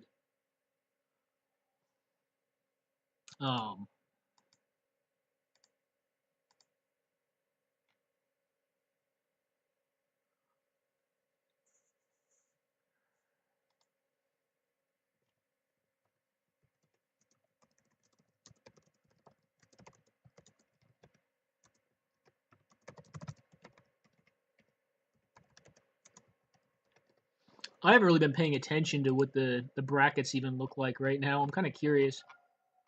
So let's go to the host CP. I don't want to see on this deck, but I kind of wanted to see how everyone's doing. Let's go to the match listing here. So yeah, the two undecided are still up. Soong is all right. 1-2 against Garland, so she won that one. We're not faring too bad today either. Have we lost a game yet? I don't think we did. No, we did in the first round. Okie doke. We had red deck wins and then fish. Then mono blue fish, which is a cool deck, and it's actually beat this deck before when Saknelis was playing it against the deck. Did Sensei time out? Well, that's sad. Alright, well, I guess maybe he had to go and he's just giving him the win. I don't know if Sensei's dropping or not. Let me, I should probably check main chat. Let's see if Rob dropped.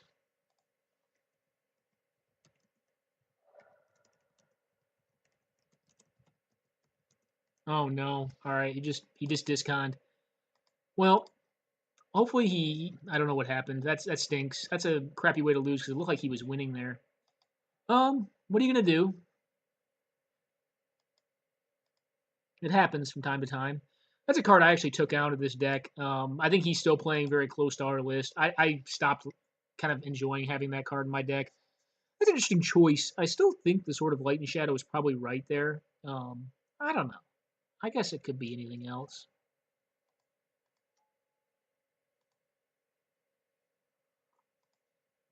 Yeah.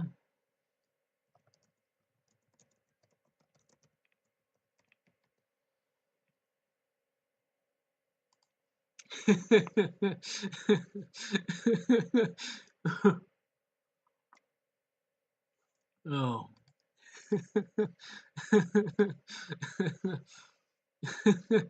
What's going on, buddy?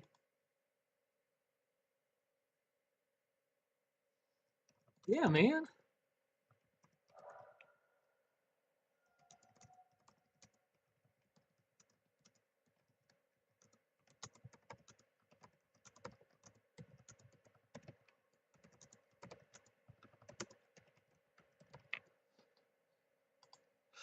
Alrighty.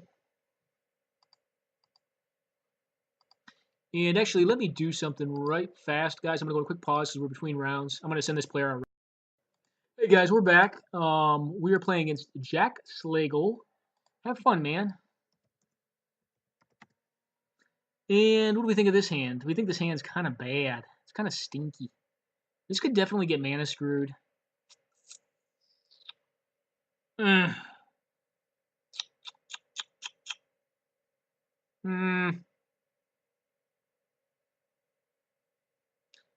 Gosh, guys, this is really close. I'm going to keep it, though. I don't think that's right, but there's always game 3. I really need white mana for this to come through, so we're going to go with the turn 1 Inquisition, and we're going to know exactly what we're working against.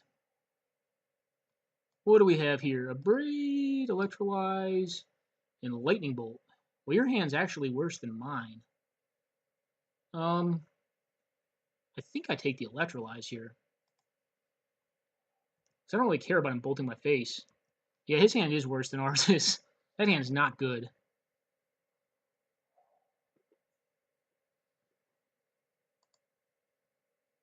White mana? No, but a castable spell. That if he ever draws red for, will promptly get bolted. So we're still live for white mana here. This is a greedier keep. If we get to swing with this thing, though, before he draws a red source, then we're looking good. If he draws red, does he bolt it or does he abrade it? He doesn't draw red. That's very good for us. All right, Delver, don't care. Well, now I just want to hit lands. So anything that's not a land is going directly to the bottom.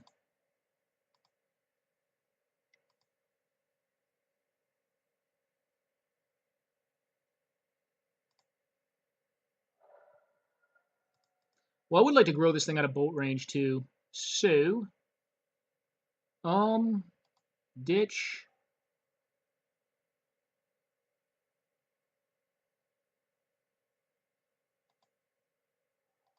I think we just grow this thing out of bolt range. What we really need is an untapped land. I know that's a greedy play on our part, but I think we're going to go for it.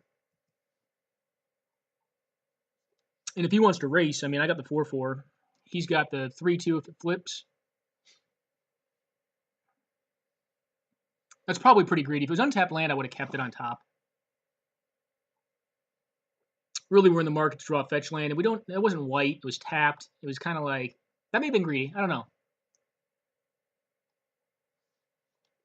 But we're also putting him under pressure, and if we ever get to this white mana, this hand just goes off. Like, we really want to do land drop, make land drops each turn, get into Bloodbraid Elf, get into Anafenza. His hand has burn, but doesn't really do much else. And if he's flipping Delver, meh, okay.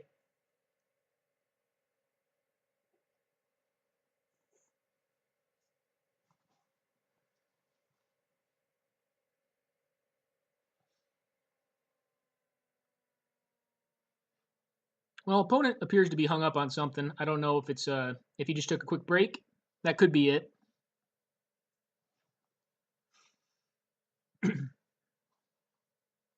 And then we have this Eternal Witness that at some point can, recurse a thing from our graveyard. What will that likely be? Probably Kolaghan's Command because it answers the Delver and it gets rid of another card from his hand. That seems probably the best in the graveyard so far. The man land's fine too, but it's just kind of slow.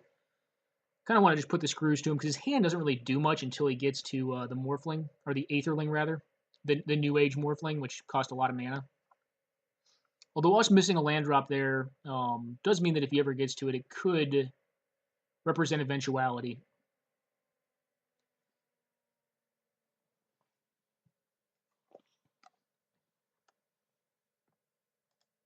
Because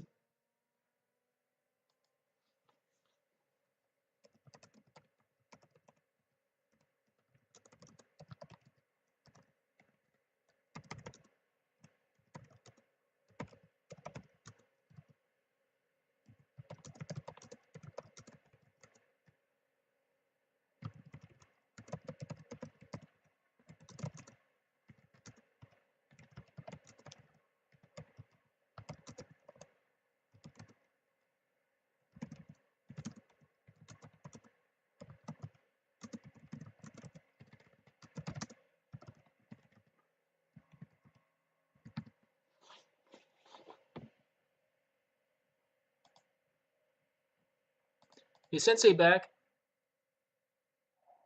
No, evidently he dropped.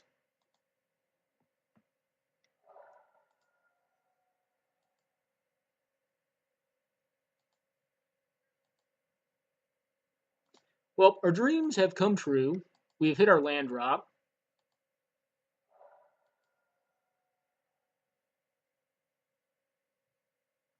I actually don't think I really want any of these either.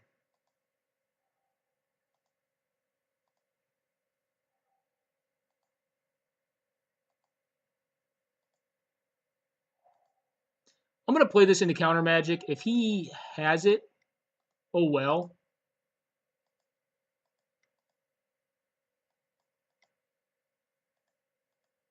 But this thing is such a clock that if he doesn't have the answer here, like, it's just good night, nurse, you know? And if we hit another, like, fetch land or something, we can just pummel him with Elsbeth. Okay, blue mana. Well, Wasteland's the best draw in the deck now.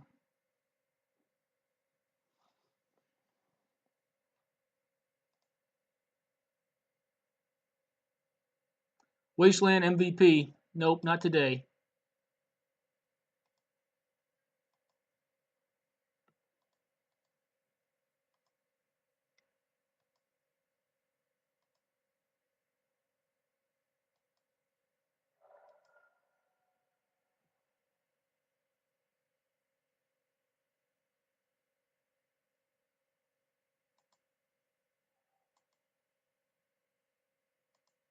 I actually want this fetch land.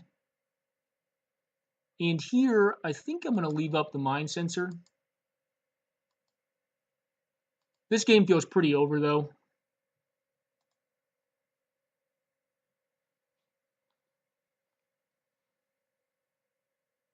I feel like there's not much he can do here. He can block, sure. I guess. I mean, we just go Bloodbraid Elf next turn, right? So he can abrade. Actually, we should have cast out the Aven there. He's going to try to double bolt something, but I'll put up the Aven anyways, and he's got to double bolt the Grim, or I mean bolt and then abrade the Grim Flare, which tend to be okay with. Oh, it's a cool looking promo card. Okay, and then bolted as well. Yeah, I think this is okay. I mean, we probably should have played out the Aven Mind Sensor, but hey, what are you going to do? We effed it up. I think we're still going to win anyways. Is Delver going to get in there? I'm cool with that. You probably have to block here. If he has counter for this, then that means the Bloodbraid's happening. Or we can just fly over with an Elsbeth pump. I mean, we got a lot of options. I kind of clicked through that. So, like, that probably shouldn't have happened. We probably should have. I mean, unless he had a mountain on the top, top 4 cards of his deck. Then again, he could have just bolted the bird, the Aven, rather.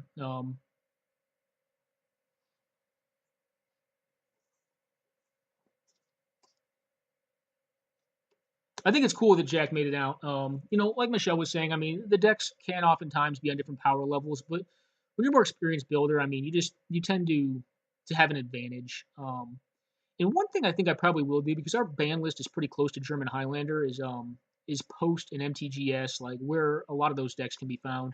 At least list for them, so you can get some general ideas. I haven't been loath to do that because I think it kind of takes away from one part of the format, which is the building part, that I think is exceptional. It's exceptional to get to build these decks because that's an experience unto itself, just building a 100-card deck.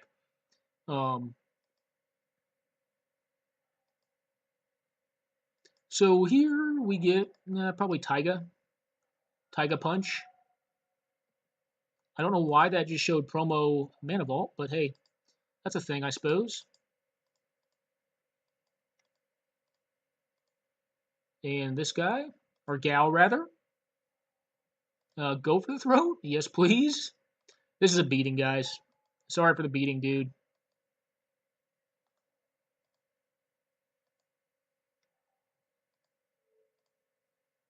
I'll make the bird bigger.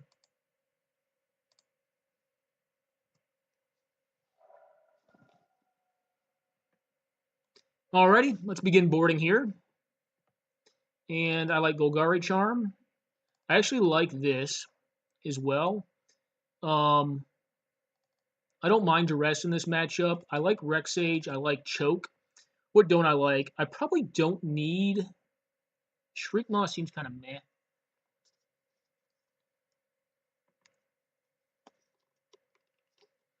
This sword also seems meh.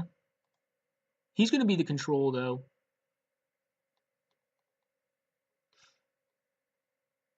I don't really like Path to Exile in this game, in this matchup. I don't really like Shriek Maul that much either. He's going to have Blood Moon effects, like back to basics, I think. I actually don't think I need Falcon Wrath Aristocrat. It's funny, like, how the Nissa comes out and, like, I continue to cut the the 5-drops. Like, I just don't like 5-drops in this deck. Um, yeah. What else don't we need? Hmm.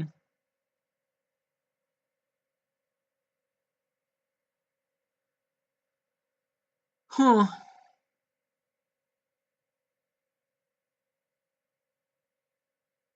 Do we need Tusk? Well, even Mind Sensor kind of seems bad too. I mean, it just beat in for lethal there, but I don't think I need it.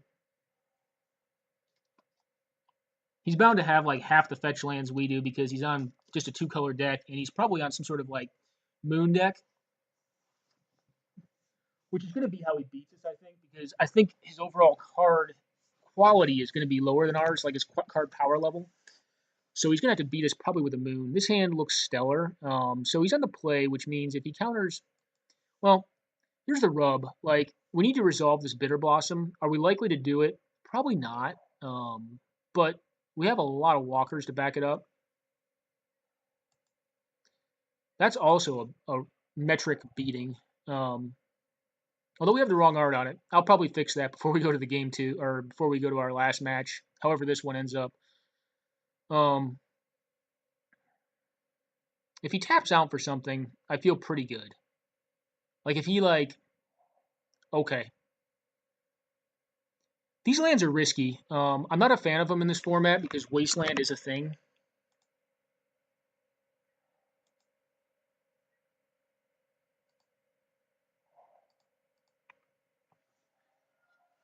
This is going to get Scrubby Land.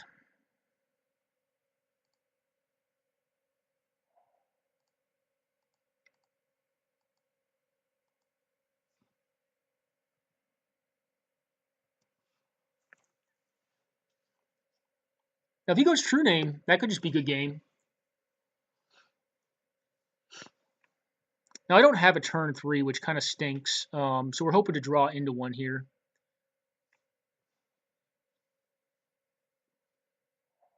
So he's got True Name mana.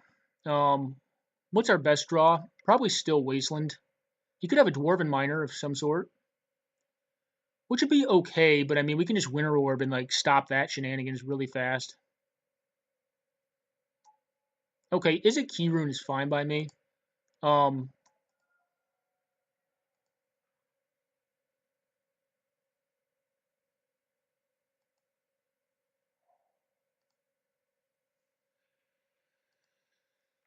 I don't think I'm gonna go for this is a 3-1, right? 2-1 that allows you to loot. I'll block that 100% of the time. Well, hopefully you just cast a big dumb walker here and we're able to resolve one of ours. Because I think our walkers will tend to beat his walkers.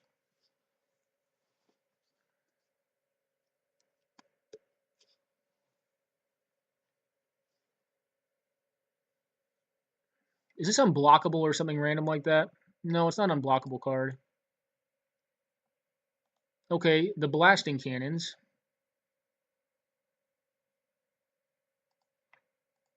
Okay, card's cool. Well, you would have been a lot nicer last turn. I think here we're just gonna go for Gideon and say, "Hey, dude, you're out of time. Like, you gotta answer the board." Which will put him in a tizzy because ideally he's not drawing counter magic. If he's drawing counter magic, he's not going to want to play it. So Healy Rye is, I think, okay.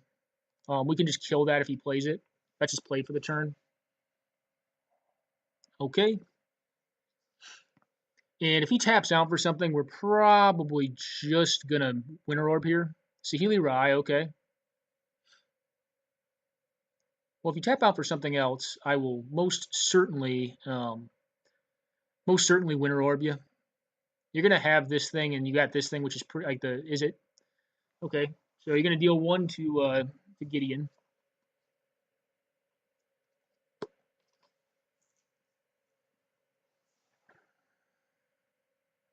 And if you bolt Gideon, I think that's A-okay. He could just flip this thing into a legendary land. No, he doesn't here. All right, so we're going to get to tap him out. I think. Yeah, so I think what we do is play Chandra out, make the mana, play the orb. He's looting his lands away. That was a great draw, too. So we need to fetch Badlands with this, I think.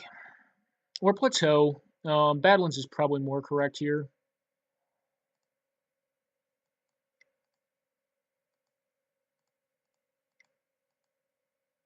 And what was possibly a game is just turned into a non-game here, I think. We'll make this mana, play this out. We're going to force you to discard a card.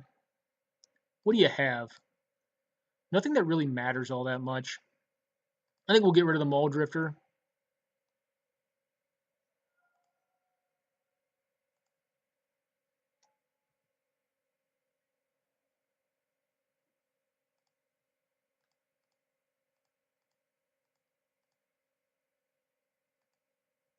And we'll knock out your Saheeli. Winter Orb does a number on these kind of like big Planeswalker-y control decks. With Chandra in play, obviously we have recursive mana at this point. I don't really care if the Soldier token gets knocked out. You might as well just save it because they're all going at her. And actually, that was probably a bad attack. We probably should have sent these 2 at him. But yeah, the deck loves us. Monastery Swift Spear entered the exiled zone. Well, you can cast that thing.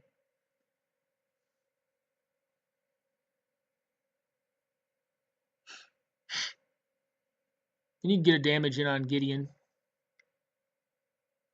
But it's not likely. Okay, well, actually, he may be able to do it. So he's got a Delver that he drew. He's got a Monastery Swift Spear. Okay. Okay. I might stand corrected. I don't think he can get out of this, though. I think he's in a very bad spot. Yeah, I'll take 1. Yeah, I want this land.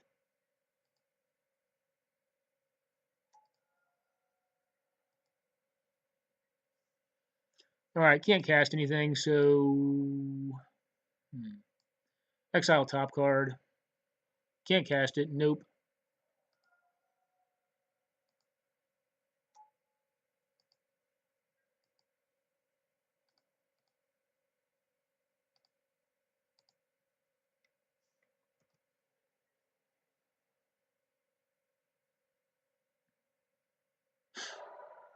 Takes it. Okie doke.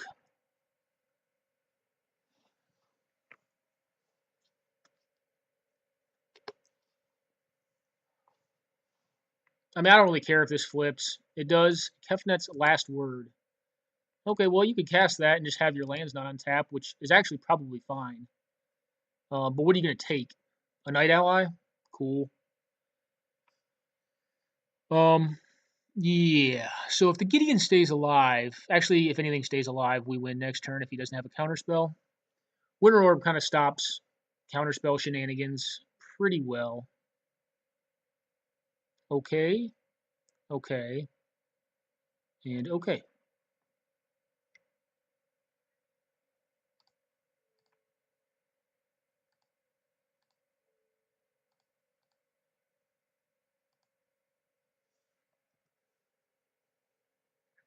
I mean, if you want to blast one of these rogues out of the way, that's A-okay with me.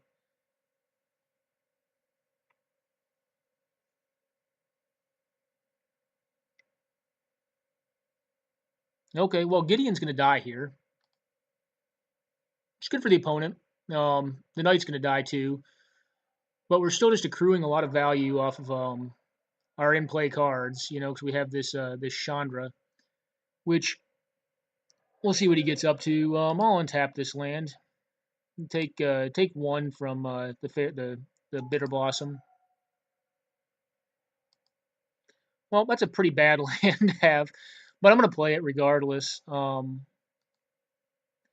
think here we just add the mana, and if he wants to counter this, it's okay. Do you have a counter spell? I don't think you do. I think you have a bunch of nonsense in hand.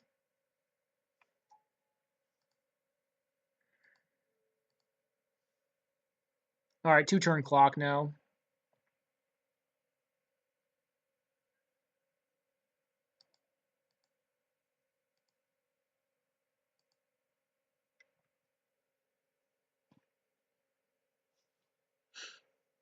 You can blast another one out of the way if you want.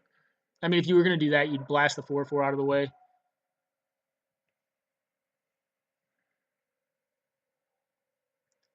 All right, Tamio, but she's not very castable right now. If you drew a land, you could cast Tamio, but I don't think she does anything really.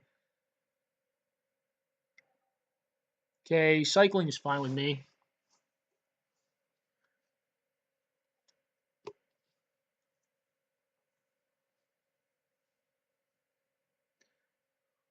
Winter Orb GG's. I mean, that was the name of this game. The opponent would have been able to do a lot of cool stuff if we just, hadn't had this orb. But obviously, the orb and the bitter blossom were kind of what brought the hand together. I mean, then plus a bunch of massive 4-drop planeswalkers that are all extremely OP. What does the opponent do here? Probably attacks our planeswalkers and hopes to kill them. I don't even know if blocking that Delver was correct, to be honest. Okay, Electrolyze, killing 2. You can draw into more cards, but you have more tapped lands now. And you're playing a G2 encampment. Well, that's going to do nothing, unfortunately. And you're still dead, so this is 4 damage to what? To Chandra? I don't really care. I'm not going to be using her ultimate. So we'll untap this land. It doesn't really matter. Yeah, I think we just win here because what we're going to do is, we can even cast a Duress. We'll just exile the top card, and we're not going to cast anything. No, I don't want to cast that. And we'll just go for lethal, I think. Not many cards that I can think of, like Gut Shot in response, but like that puts you to 1. All right, good games, man. All righty, so we're going to catch the remainder of these games because those went pretty fast. So we won that one 2-0. Winter Orb, OP. And because it's trolling the hell out of me, we're going to go fix this right now. Sorry, guys. Quick break. Quick break from gameplay. 4-color blood. Where are you? Oh, what card am I missing? Oh, Containment Priest. I gave it to ML. We're going to Winter Orb. This art is killing me. I don't know why I have this art in there. All right, there we go. All right, better. Alrighty, so let's get back to the games.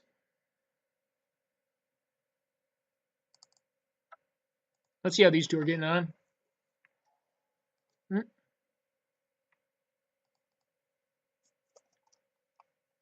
Oh, cool. Scape Shift. That's a good game, I think. Unless he can counter it. Or he's run out of mountains, maybe. But he's on 20 life. Was that 8 lands? No, it's not enough. He's 1 land short, so he's going to go to 2 life. Or I'm sorry, he's going to go to 17, takes 21. He's going to go to 3 life. So 1 bolt wins the game. Or if he has Stifle. Well, Stifle wouldn't work. Stifle would not work. Could have like interdict, whatever that one is that stops it until the end of turn, like all of them. That could do it. But he only takes, so this isn't quite enough. You need 8 lands when he's on 20 life. Unless you have follow-on burn spell. Oh, well, wait, yeah, this will still work. Oh, wait, he did have 8 lands. Never mind. If you have 8, that works just fine. This is going to copy another Valakut because they ETB at the same time. That's plus 5 lands, plus 6 lands. That would be exactly double. Copying that is interesting to me, though, so that's actually 1 less. He wanted to copy the Valakut. Yeah, he should have just won this game, but that's only going to be 18 damage, so he'll go down to 2. I'm sorry. I can't do math, I guess, tonight. I just know for a fact that on 7 lands, this should have been lethal. It should have copied the Valakut. Is it ETB? Maybe it prevents you from doing that because it comes in Simo, but I think it still works. So that brings him to 2. Do you have a follow-on Bolt or something like that? These are obviously just old school decks that are kind of playing it out here. 4-color shift is obviously still a thing. Or just 3 cards are in hand, though. I mean, against a Jace, I don't like his odds, but what could he do here? On 2 life, not much. It's a Coppola, Warden of Waves. I feel like on 2, though, he's in a pretty dubious position because I'm sure Booze's deck plays. I'm sure Booze's deck does play Bolts. And any Mountain is just game over, but it looks like he's probably like a 5-color deck, maybe only 4-color, but looks like he's 5-color. So yeah, I don't know. This is a German Highlander deck, though. The deck he's playing is very close to 1, which gained quite a bit. All right, Farseek's game, unless he has Force of Will.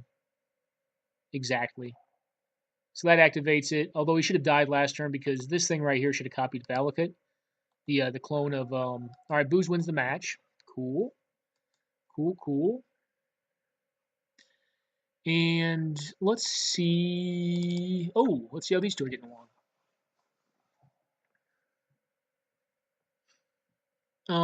It looks like Michelle is getting beat up on. Humility is, hey.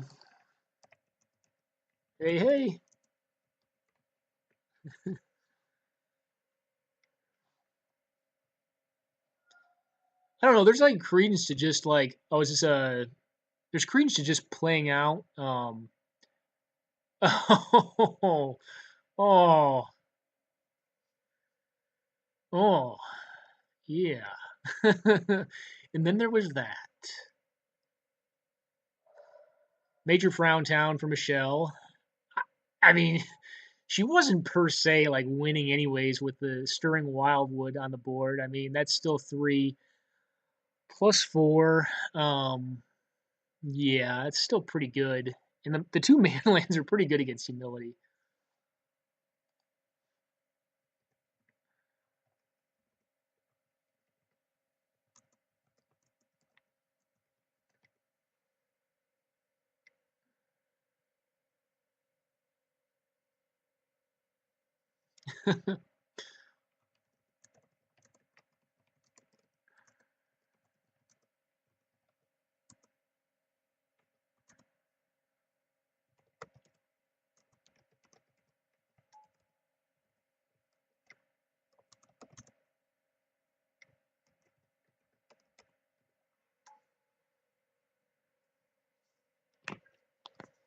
All right, Shakles. Okie doke. Well, if she fires up the manland here, is that just lethal? So she takes, okay, well, there's that. She takes 2, blocks this thing, the Stirring Wildwood, takes 5, 6. Well, if she has Bolt, the game ends, because she can activate, and if she has any 1 damage, if she can do 1 more damage, she wins. There's credence to just turning on the Fleece Mane Lion, so it can't be stolen. It looks like she does not have the Bolt because she's using the Raging Ravine. She's going to put her to 1, though, which is, like, not an enviable position. Or she doesn't put her to 1. She probably just attacks with... She attacks with everything. Okay. Well, yep. Get a 1/1. Down to 1 life. Obviously untap the Shackles. The spirits themselves are just lethal, so if you... Neat. Yeah.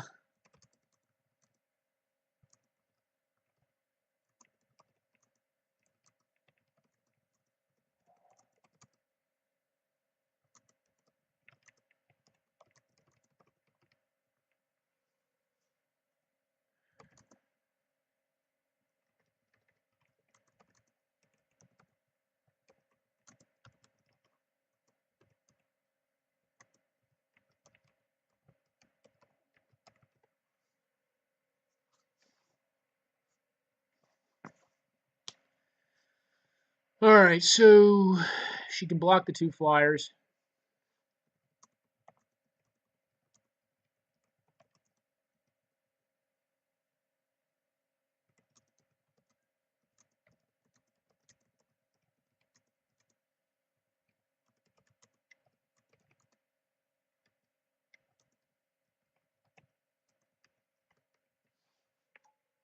Okay, take the spirit. You have to block everything, though. Like, you're tapped. Now, if you fire up the Stirring Wildwood, do you fire it up? Yeah, you do. What do you run into if that happens? Well, this is still lethal, but I guess Cryptic Command is what you'd run into. Um, you probably do leave the mana up just because the Fleece Mane can become hexproof, indestructible, which seems pretty good. Okay, Sung wins, so she takes game 2. This game actually looks pretty cool. So she takes game 2. Let's see how this match is going.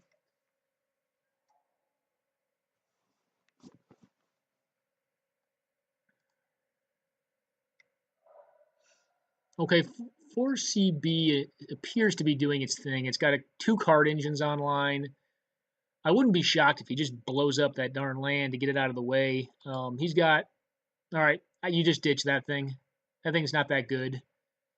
You may play it just to play around an Edict Effect if he's running any of those. So he's tutored once. He's got Life from the Loam active, but that's kind of slow. He's on a Loam deck, it appears, with Intuition going on. I assume he intuited for the Loam and has been recursing it. That thing died. Probably the Sultai Charm. You got an active Tassiger now. So bringing a Loam back does not seem that great. It just seems too slow here. And that's one of the problems with the deck is if you don't have like the Wasteland combo, and even here it's not great because he's on a tireless tracker. He can draw a billion cards. I almost think he just blasts this silly blocker out of the way or whatever blocker he plays here. He takes it back. I don't like that. You have to realistically like that. That Black Sun Zenith would have been an infinitely better draw. Although no, actually he binned 3 visits. 3 visits would not have been a great draw. But Black Sun Zenith would have been a great draw because he could have just shrunk all these. He could have just knocked the board apart. Made Tassiger a 1/2, and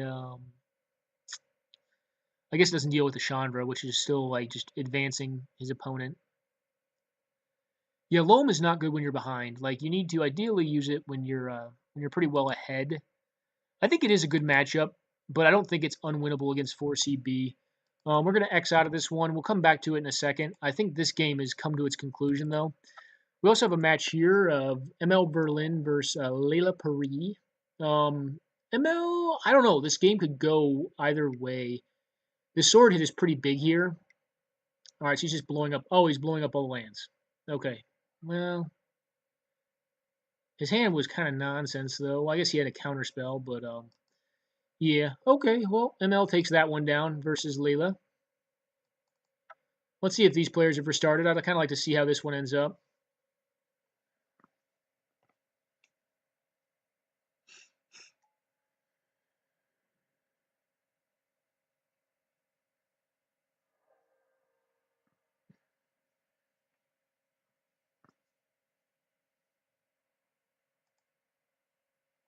Um,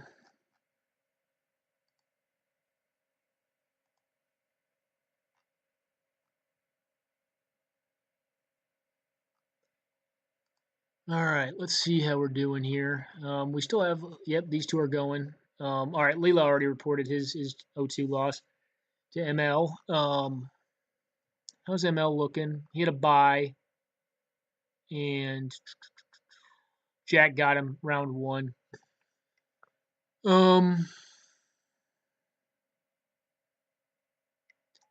Booze is doing well. Did he win his first round? No, he lost to Sung. So it appears we have a couple pairs of 4-color blood decks going to the finals. This game looks well over. All right, not a bad lead with a turn 1 preordain.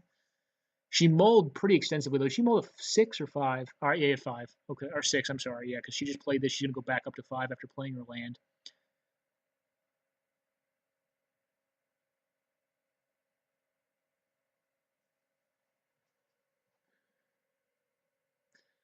Bottom top, I would assume to get land, but I don't know.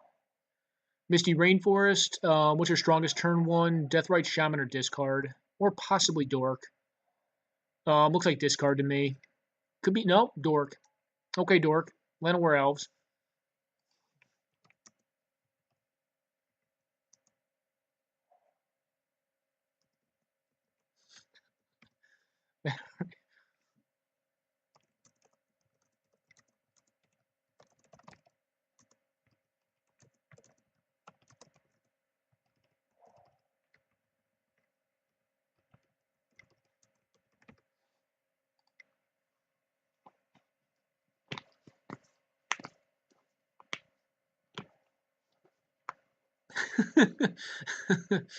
All right, Dork.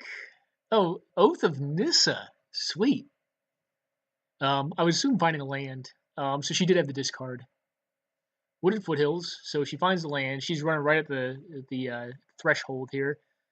Does she play another Dork out? I don't think that's ideal. I don't know. I don't know. You may because she's still a mana away from playing a Wrath. So if you have a relevant threat, like Deathrite would be good here. More discard would be great. More discard. Okay. Thoughtseize. What is she working with? I don't think we're going to get to see this. We may. This other game, oh, he's fighting it out. He's got a, it looks like he has much more of a combo base. Like he could have like a recurring nightmare and just like win this. Um, but this is a big card engine. Like, although the Chandra died, how did she? Oh, Hero's Downfall. Sweet. Okay. All right. The Johnny could bolt the Tusk, but I mean, like, is that even good here? If he gets the recurring nightmare going on, like, he could just like gain a crap ton of life. Just put it that way. This game's more interesting though. These games in their beginning is Memory Lapse, Caracas, Lonely Sandbar. This game is strange. On my look now. 2 discards are strong early. They are. She got rid of the Cryptic Command. That's a powerful one. This will probably get lapsed, would be my guess.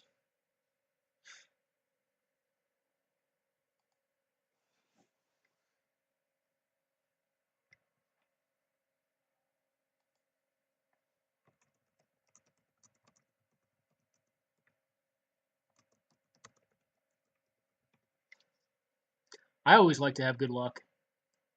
So this gets lapsed. I think she's probably fine with that. She'll play another 1-drop, would be my guess. She's trying to bait that out.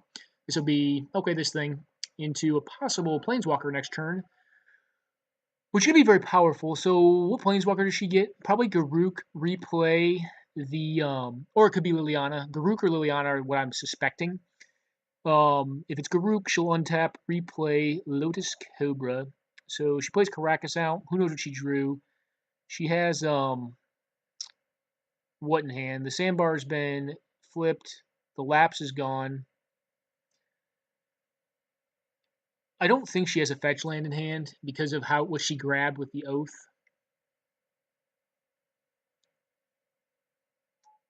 All right, Putrid Leech. She could just go beat down. Yeah, she's going beat down. I like it. All right, all right. Well, maybe she's hoping that she'll wrath the board or something. I don't know. Michelle's running bribery or something like that. So far, you're fine, yeah. I mean, all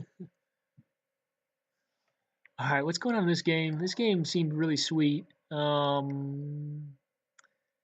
are we doing here? Titania, yeah.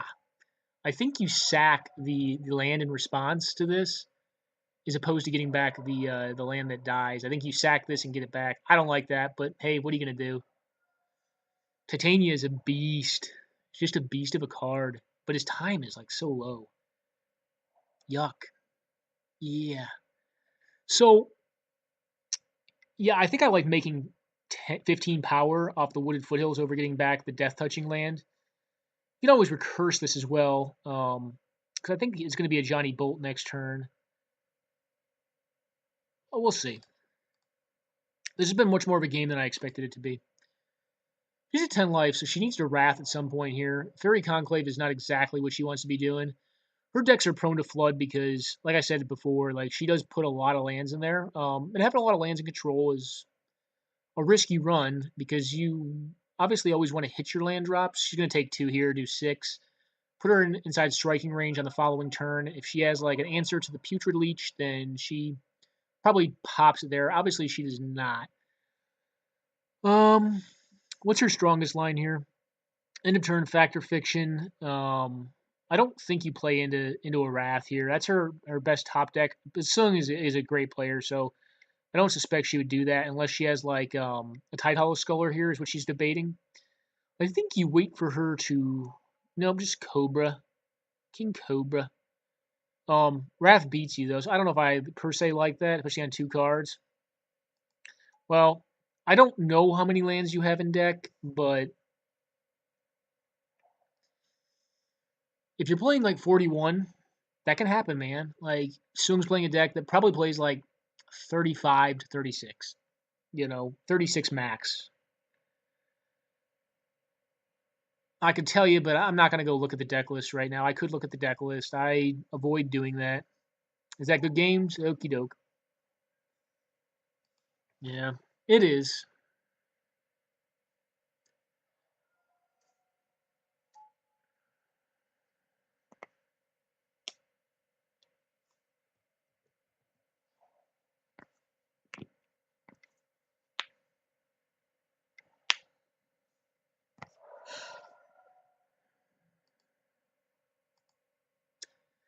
Alrighty.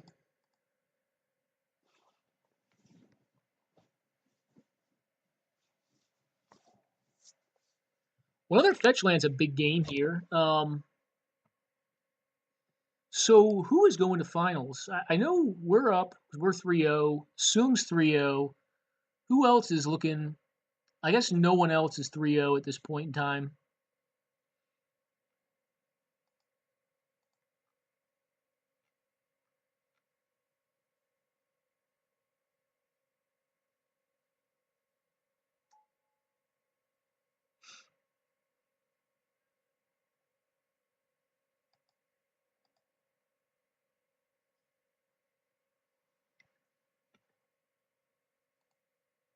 So I think we're statistically paired.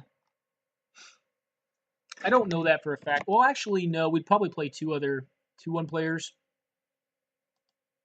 Not sure. The team I don't want to play, that's Loam. I would rather not play Loam.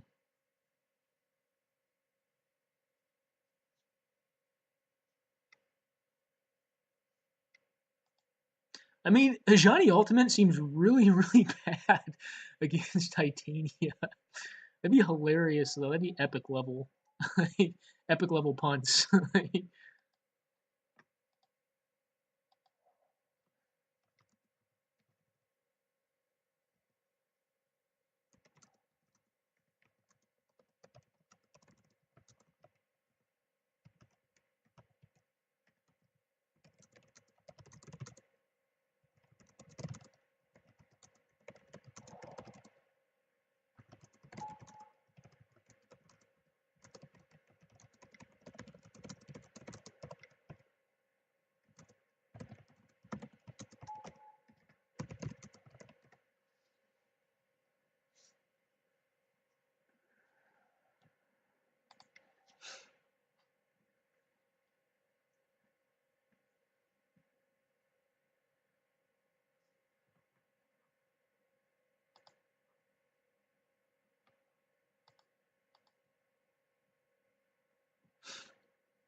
let's see. I mean, we said we were going to do 4 rounds. Do we need to do a 4th round?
Let's see what the standings are right now. So Sung would take first as it stands right now. If we were to draw, I have to see if drawing is even allowed right now.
Alrighty, so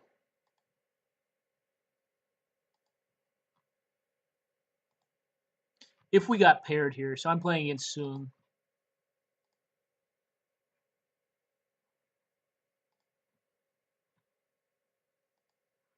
So let me go into my host CP. I do have to set up draws, so I do need to update the event. I gotta remember how we do this. We go into event settings. Sorry, guys.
Alrighty.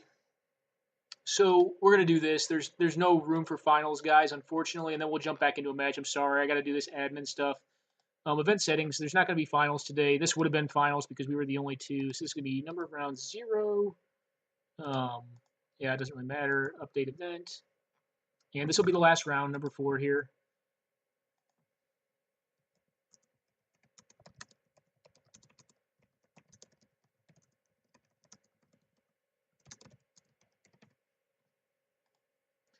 Alrighty. So Michelle versus Jack here. Well, if Jack can beat her, then maybe I have a chance. I don't know. Something got mandatory. It's not good. If she can't capitalize on it, though, it's okay. She can't capitalize on it. It's actually very good for him then. Like she's up in 4 cards. Maze of Ith is kind of a non-card. Um, yeah, I don't. We're gonna see what's gonna happen here. Like I don't really know. I don't really know. Is it key rune? Not really what you want to do.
I don't play a lot of standard.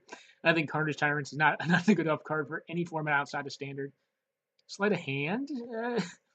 So I mean, the interesting thing is like Lighthouse Chronicler like could just go the distance. All right, that's a 4/4. I don't know. I don't know what's happening here. So yeah, I think.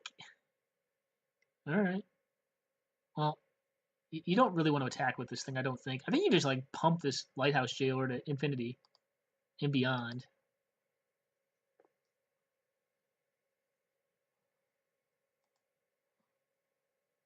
Did I update this?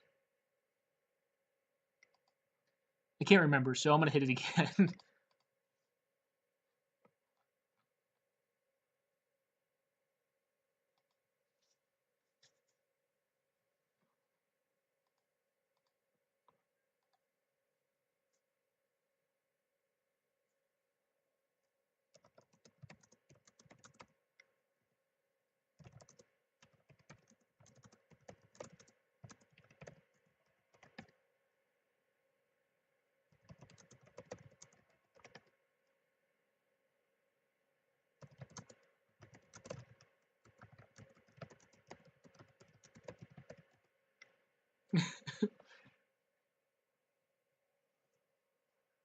There was some real ducats out there today.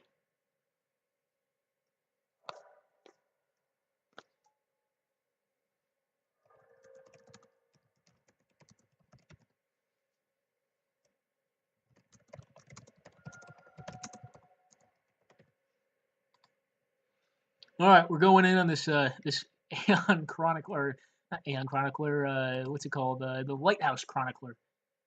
Um, I don't know if it's gonna get there. I think you. I don't know. You could just sack the Scrabbling Claws out. That'd be like pretty sweet if he's able to go all the way with this Lighthouse Chronicler. That'd be pretty badass. Like you start taking like infinite turns, and it becomes a bigger creature too. I didn't know it became a 2/4 and a 3/5. It's pretty sweet. The Cephalid Coliseum is pretty much just like a land that damaged every time with the Scrabbling Claws in play. Although I think Michelle probably better off if she just sacked this thing because, like, I think if you don't have an answer to Chronicler, I mean, she may just be wanting to dump his mana into it, and then once he does that, like, go for broke on something else. Who's Sucknell is playing against? Let me just make sure. Rob. Okay, Robert. Is Rob still on? Let's just let him know.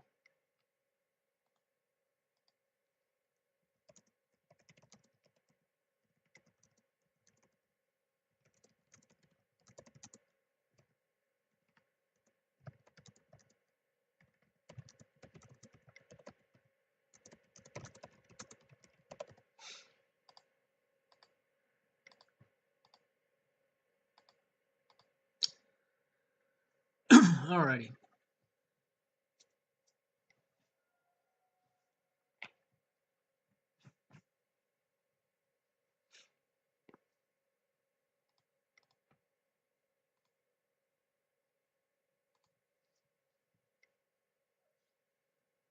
Yeah, 4CB is still a hell of a deck. So he's taking another turn after this. This is sweet. Like, does she have like yeah, because he's gonna take this next turn. Wow. So wait. Okay, so she can kill it this turn. It's end step. So if she has like a Path to Exile or like a Wrath effect, she can just blow up the board. If it's Elsbeth, she can just make this is 3 or greater, 4 or greater. All right, well he's gonna start taking a bunch of turns. So he takes an extra turn. God, that's awesome. I love it. Cycling the desert. He needs to draw gas here bad, obviously. The Hellion is not very good against Elsbeth. However, she should Scrabbling Claws here just to stop. Yeah, that makes sense. To stop the. Okay, well, I guess she can actually. So he's gonna ping the Elsbeth. I would think. No, ping that out of the way. Attack with No, it's just gonna get turned back. I guess you send in both.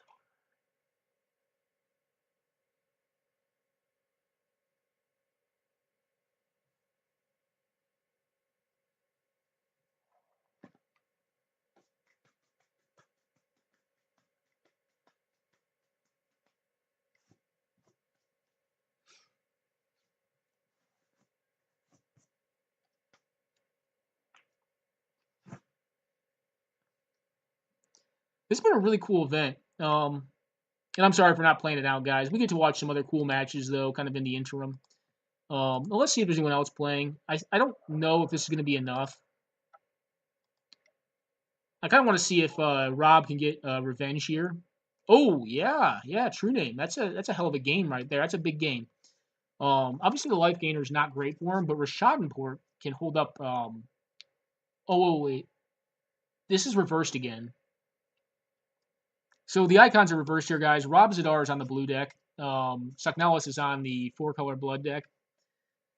But this looks like Rob is in a good position here. And he's blown out Sucknellis before on this deck. I'm not rooting for either player. I think it'd be cool to see either one of them win. But definitely pretty cool to see here.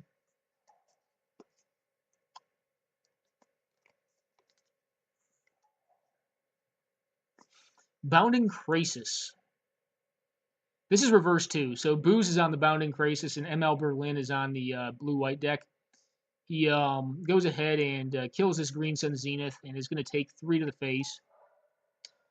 I wouldn't be shocked if we see blow up a land here, just to restrain him on mana, because he should know that he's on a Scapeshift deck, and his curve is probably a little higher. I don't think you just leave up the Celestial Colonnade. I think you just start going for broke on lands. He likely has Splinter Twin in his deck too if he's playing this card. This card's fine anyways, but it is a Splinter Twin combo card. What is going on over here? So Hellion, oh wow. Wow. He forces the play on the Scrabbling Claws.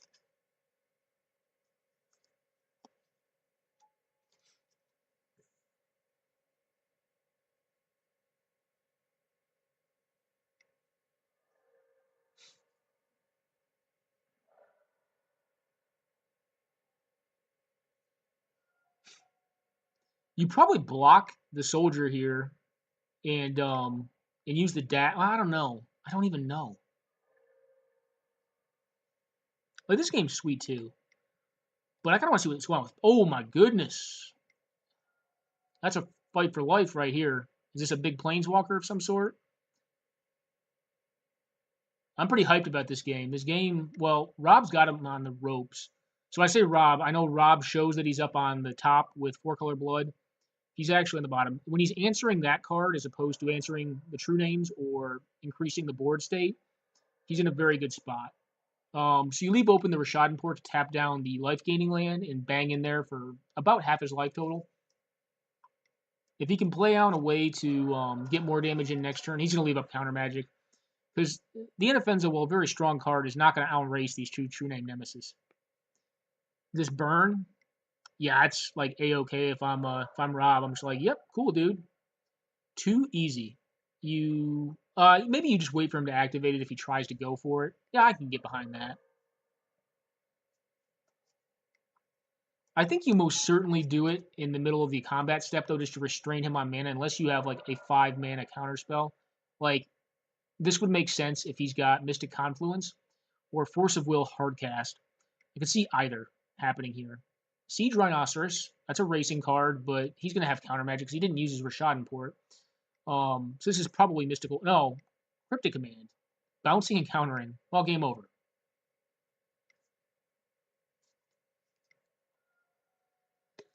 Alrighty.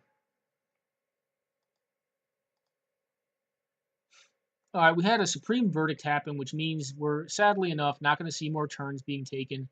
And I think we're going to see Elspeth just take over the game. So for newer players, if you're watching this video, Elspeth is one of those cards that in blue-white control, like, you never want to see because this card just ends games. Like, it is, even if you're taking, like, you know, like 2 extra turns every time for a couple turns, like, it's very difficult to beat an Elspeth. You know, he realistically has to remove it somehow, or bounce it and counter on the way back down. He is up on cards though, which is a plus. There are ways to deal with it. Oh wow, getting after it. Yes. Does she have a counter? If she does not, like, this is a big game. That's a big game right there. Now she could have Swords to Plowshares or Path to Exile. Those are also things. Thawing Glaciers is obviously allowed him to get up on some cards. Gonna do it right now, I suppose. I think I wait till end step, but hey, I I don't know. I think I like. Well, the Sarkin. Yeah, this actually makes sense. So the Sarkin goes to 6. He can block with the Mishra's Factory and the Bedlam Reveler. Knock out 2 of those, take 4 to the Sarkin, and have enough to kill the Elspeth. This has been a hell of a game right here, actually. Oh, yeah, I forgot about Mazavith. That just F's him, right? Oh, never mind. Forgot about Mazavith, guys. I'm bad. All right, Rob got him in the first game. This should theoretically pull up the next game. ML got game 1.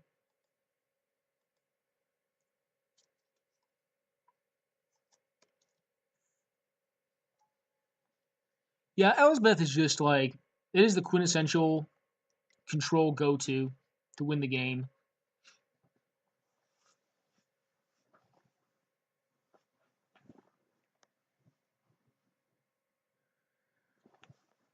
And Wormcoil, it's a big man right there. It's a big, big man.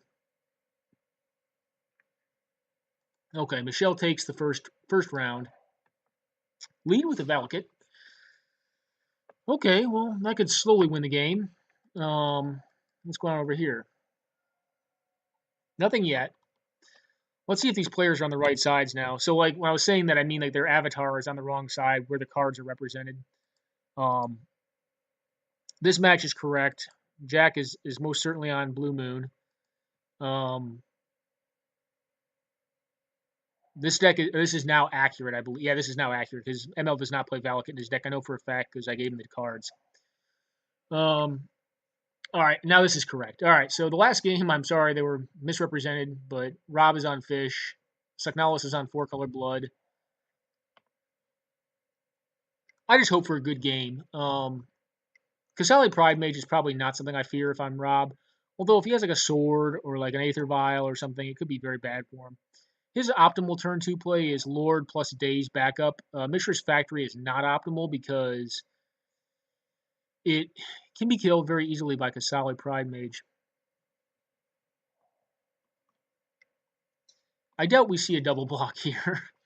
That would not make much sense. Take the 3 and say, hey, cast something. He probably has a counter spell like a negate or, well, no, not negate. He wouldn't have left that up. He probably has mana leak or miscalculation in hand is my feeling. Oh, no. Well, this game may end very rapidly. With that resolving, I have less hope. Wake Thrasher's a big beating. They can definitely do a lot of damage. But I don't know if it's going to be enough.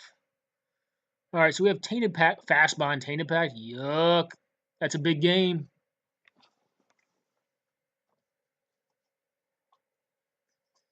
You may just go for, what is he going for here?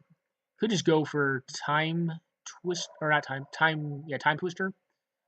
That's pretty good with Fast Bond. There are a lot of cards he could get here. Resolving this on his end step, though, what does he get? Verdant Catacombs. Okay. So he wanted land. Does he have the Titania? Bolt. If he makes it indestructible, I have a feeling there's going to be a bad 4-drop that happens here. I think this is a ploy ML. I think you want to just let it die, but I don't know. I think you're going to get punished for this play. I think this is pretty obvious. Like, he's like, hey, go ahead and do it, man. I'm going to resolve something around your counter magic. Or it just tells him that you don't have counter magic if you know it's an obvious gambit. If you had counter magic, though, I think you just let this happen. He went specifically for that Verdant Catacombs with a onboard fast bond for a very good reason, I'm sure. Sky Shroud Claim, that's, well, actually, the Valiant's going to start getting live eventually. Those come into play on tap, too, which is pretty cool. It's cool to see these decks, because Booze Mongoose's deck is actually a known archetype. All right, we countered this, exiling. Oh, Wake Thrasher died. It fought. Grand Architect is interesting. I mean, it's going to be a buffer for all of his critters. Well, if you have a sword or something, this could be a big game.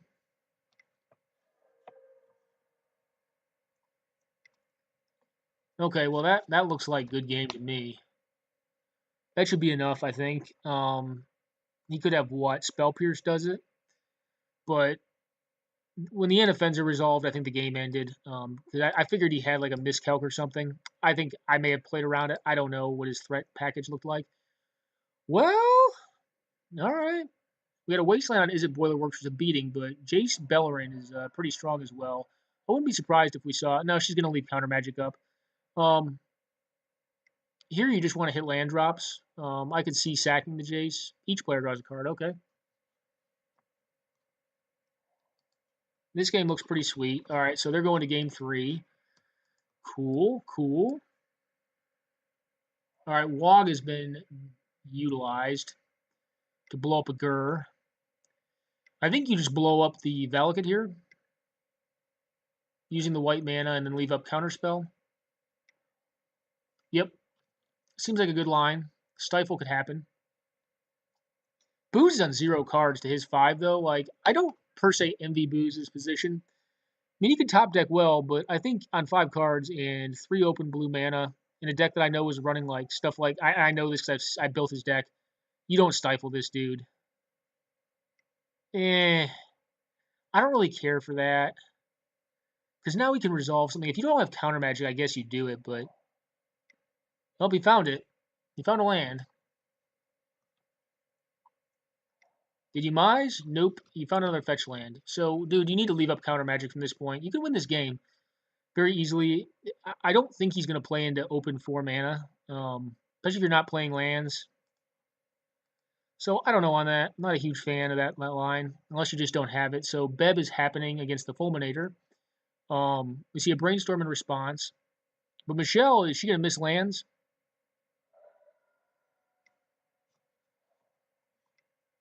No, not here. And the Jace did just give her a card. She may just fire up the Fairy Conclave. But there's inherent risk to that, too. He could just pitch this Jace and say, hey, here's a 5-drop now if she goes in on it. No, it looks like she's playing something more relevant than that. I think Michelle is slightly favored just because she's a veteran in the format and has played a lot more. Hunter card, but I think this could be anyone's game. I really do, which is cool. She charges during her main? Interesting. That may have been a misclick. I don't know what happened there. Ooh, okay. Coral Helm Commander. Cool. So turn 1 Brainstorm into Coral Helm. I think he's going to be loath to go all in on this Coral Helm because 4-color Blood runs a lot of kill spells. He's going to duress him here. What does he find? Metal Missteps in his deck, I'm pretty sure, on Rob's deck, so he could just counter this, which would be optimal because giving him the knowledge he needs to win is not great. Well, Golden-Oldie stops this. And I'm sorry, guys. I probably have to delete the video because I think we're going to blow up. Give me 1 second, guys. I'm sorry about this, but I actually have to move a video real quick. So I'm going to go quick. All right, guys, back. Sorry about that. I had to move the Tribal Apocalypse event, which I'll probably upload as well, to my other file share, just so we didn't overload our physical memory and have this thing crap out on us. It looks like Booze is on the ropes here. ML could go all the way here. We shall see. Yep, good game. All right, ML got him. Okay. Well, good job, ML. I'm glad you were able to squeak out a victory there. Very cool. Looks like he's going in on this thing. Could get Fatal pushed. Or Path to Exile or Swords to Plowshare. It looks like it's not going to, though. He's just going to get the beats in. He's got a flyer that makes Mutavault bigger. Generally puts him under a clock. If this comes into play untapped, that's a lot of damage. Puts him in a more dubious spot here, I think. Could be like a Maelstrom Pulse or something, or a Vindicate on the Coral Helm. It'd be a bad beat, though, if he got like Dazed or Force of Will. He probably knows what he has. So Maelstrom Pulse. It looks like he's deliberately playing around Daze, so he must have it in hand. So that's going to die, unless he drew like Force of Will. He's going to Daze him here, force him to take 1 more, down to 10.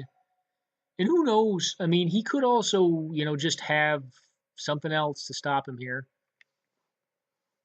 I don't know. This means he's going to get in for 2 next turn. He could Lord get in for 3. That's also possible. But he taps him out. No one ever is going to play around Daze unless you're not normally going to play around. I normally don't play around it because it's the singleton format, unless I know it's in their hand. Especially on a deck like 4CB where your tempo, like you need to maintain your tempo.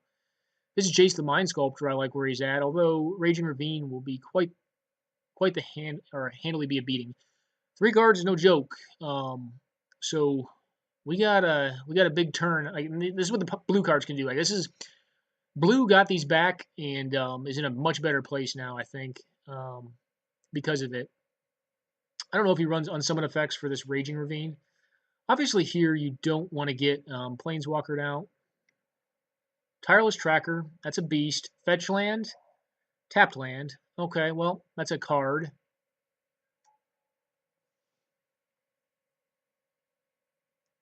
You ideally want to deal with the Raging Ravine and then deal with the Tireless Tracker. He's had a lot of cards to 2 cards, though.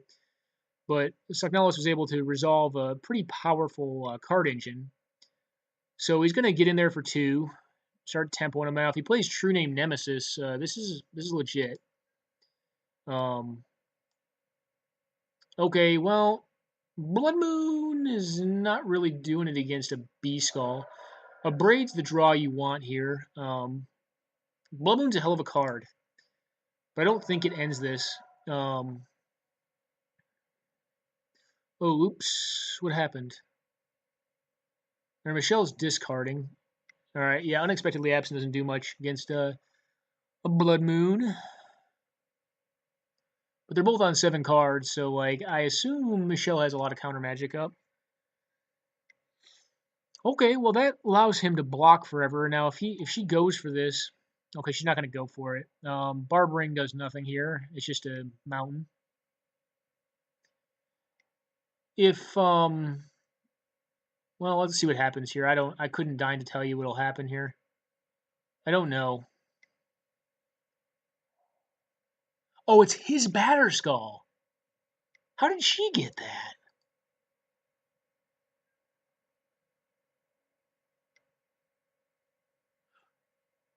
Oh, I am so baffled.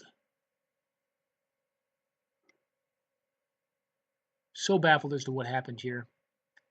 Is she gonna return it to his hand? You do that. What is going on? How did she get his batter skull? Okay, into the royal, the moon? Yeah, that's a thing. Oh, wait.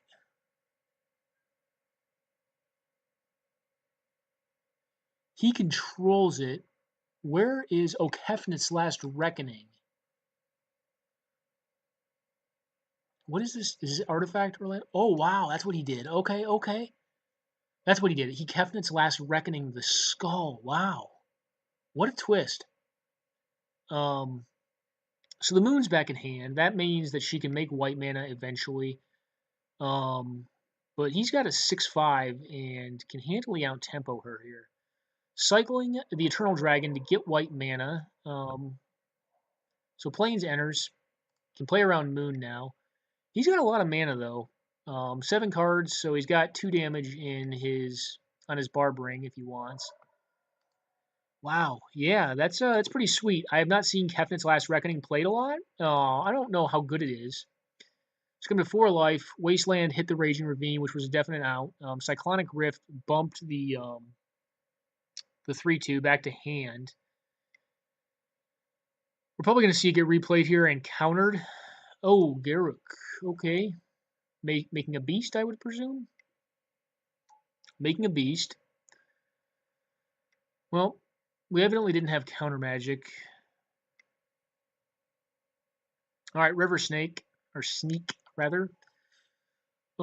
Pretty good one, but you're probably loath to. Got 4 life, though. Wow. Yeah, this could turn really quick. Some good creature draws could win him the game here, pretty handily. I also like where. All right, he's gonna tap it for mana, untap his artifact. He's got 5 cards to her 7. I feel like Young Peasy should seal this up pretty handily, though. We've already expended a Wrath of God effect, a Day of Judgment, rather. Obviously, you don't want to return the Batter Skull to her hand. I guess you get in there and leave up counter magic. So these have been some sweet games. He's got something else here now. As long as he's not gaining life, I think that's fine. I think. If you have a counter spell, you probably still counter him. I mean, if you have Cryptic Command, you can just counter bounce and set up lethal on the following turn. But I don't think Rob cares that much about that. That's not a land you want to fetch with here, because he could just go like Lord and kill you. So fetching may be dubious. Well, he's gonna try to overrun here, which is interesting to me. It's definitely a viable option. I think I may have just made a beast, but I don't know. What do I know? Blood Moon getting discarded off of Champion of Wits. Vishinu Heretic. Yeah, I don't really care for that as much. Okay, well, so they're both at 21 life. Well, the Sneak is getting in, but he's got too many lands. Okay, that's what's happening here. So you get him for 1, and now as long as his opponent doesn't top deck, he can't overrun. He puts him to 3, so if he fetches, any card is lethal. Any creature card rather. So more cards there. 4-color blood can get out of a lot. So I mean, if he just has a kill spell, he can probably win on the spot, or not win, but like put him in a very bad position. So he's drawing here, trying to find that kill spell. Garrett doesn't do it, but Garrett can overrun pretty handily. Is this a wrath effect? It feels like it probably is. Yep, it is. But he's still got the active planeswalker. Given he's on 3 cards, um, I don't think I liked the discarding of Blood Moon there, but it's a thing. He also has the Desolate Lighthouse. Puts him to 8. Well, basically saying like, hey, he could have like dig through time.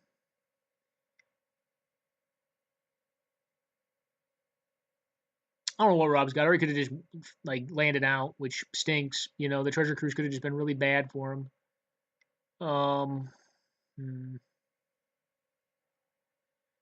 That I tend to be fine with if I'm Rob. I'm just like, yep, okay. But if he's got like bounce, like snap would be a beating. There's no Dryad Arbor in this deck. He may or may not play around that though. If he has like a bounce spell, if he has like the Mystic Confluence, all right, he's got Overrun next turn, which he already has lethal. I think I would have just made a 3/3 there because you already got lethal on board. Do you Mize it? Do you Mize into what you need? Or is that a concession? Vidalcan Shackles. Taking the Tasigur. Firing up the Mutavault. And going for lethal. Well, we could see it happen here. He could also just get the all right, he allows it to happen because he can't fetch there. Wow, this is going to be a hell of a game. Is this the win or does he have burn? I think we're going to see. If he doesn't have it, he fetches here to try to find removal. All right, he's got removal of some sort.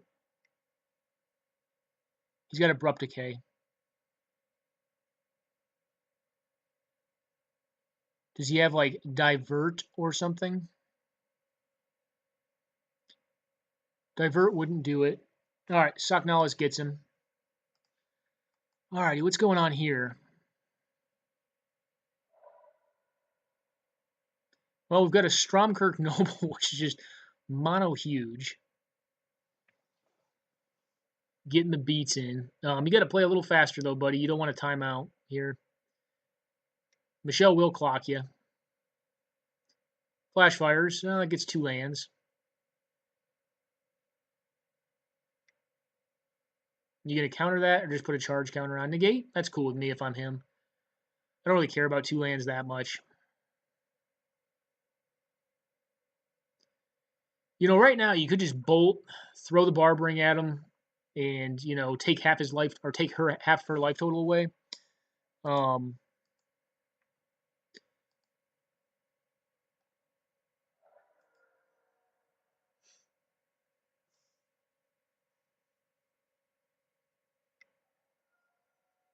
Firebolt, cool.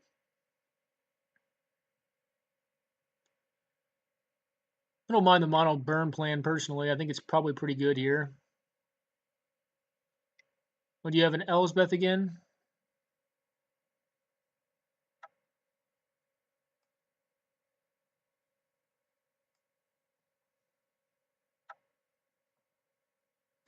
And sorry, guys, for doing the trade.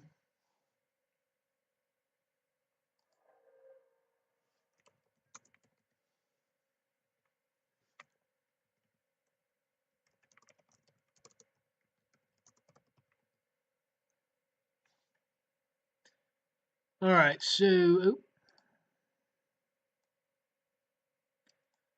I hope he did. You know, he was one of the players that was really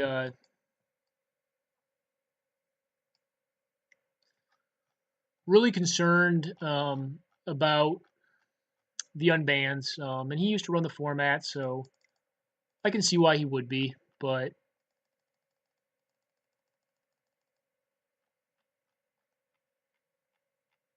and it should be one card short, I believe. Yep.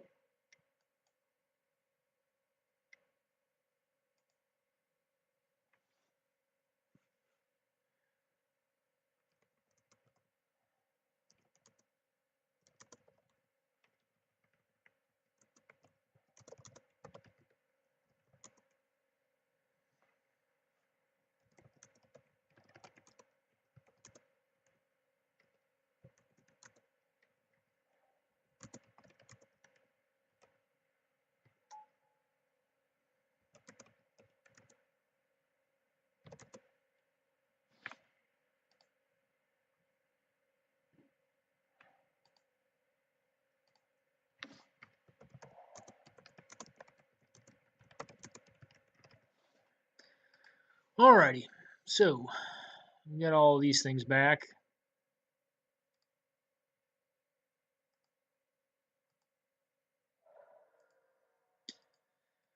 Alright, so we're battling it out for glory here. Jack's probably going to time out here, I think. It's unfortunate. Maze of Ith stops the skull pretty well. Although he can just tap the skull. Face fetters on it, okay. Yeah, this feels like a timeout. Timeout victory. Worm coil. Well, it's a thing. You got Firebolt plus Barbering. Does 4. Electrolyze. Okay, okay, okay.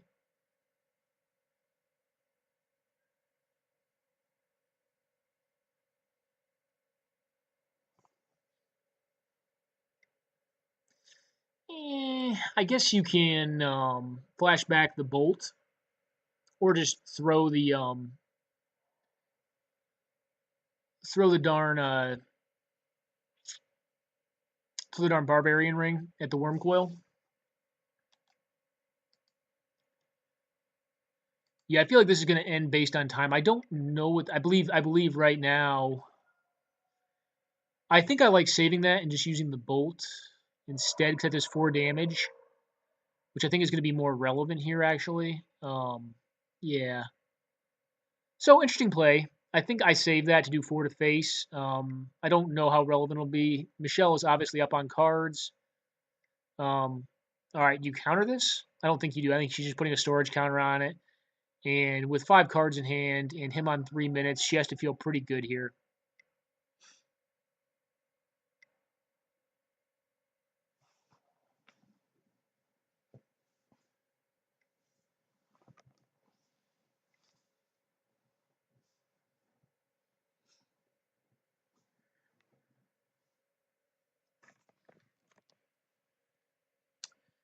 So we're going for cards here.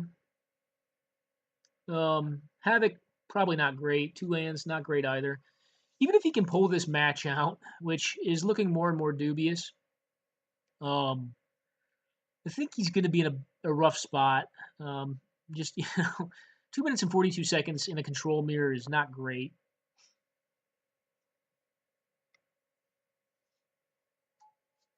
Okay, an Academy Rector, I don't know. She has a lot of nonsense in her deck. Who knows what that gets? Could have Overwhelming Splendor, or whatever that card's name is. That's a strong one.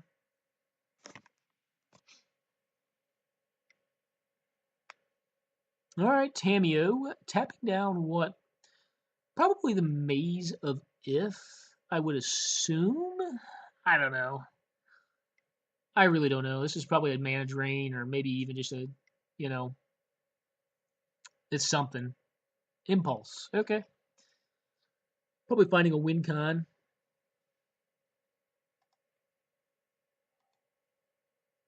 All right, Michelle gets him.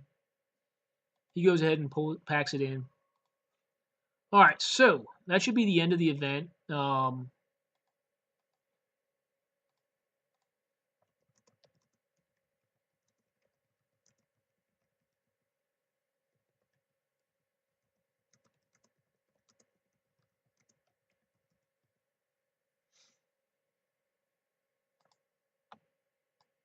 Oh.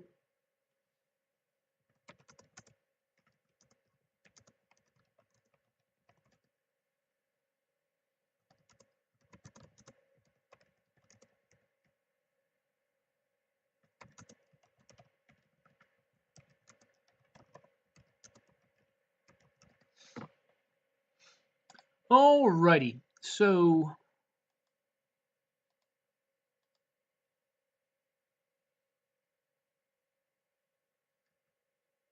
maybe you did. Oh, yeah. Fair enough, man. Yeah, my bad. I timed out on this thing. So host CP. And alrighty.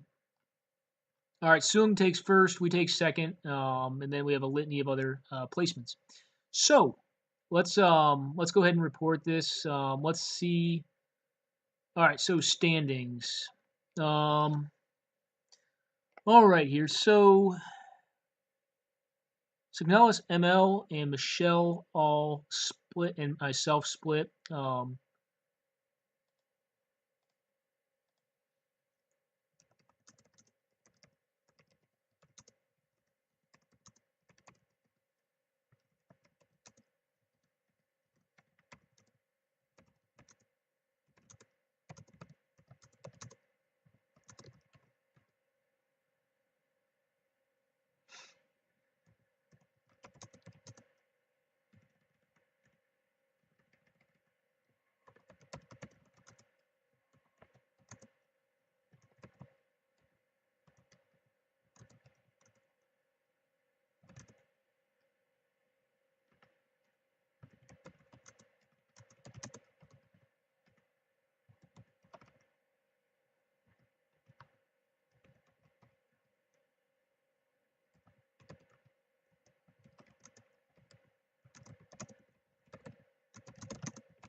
All right, guys, we're gonna go ahead and cut it there. Sorry, I didn't mean to leave this running while we were chatting, but yep. I hope you guys enjoyed this. This is the 100 card singleton event. Very big event today. Very cool. More of you make it out. So next week, True Name Nemesis to the winner. Got an extra one of them. I just randomly won in a draft. So I'll throw it out there, and hopefully some folks join. I think it's a money card still. So cool. I hope you guys enjoyed it, and take care.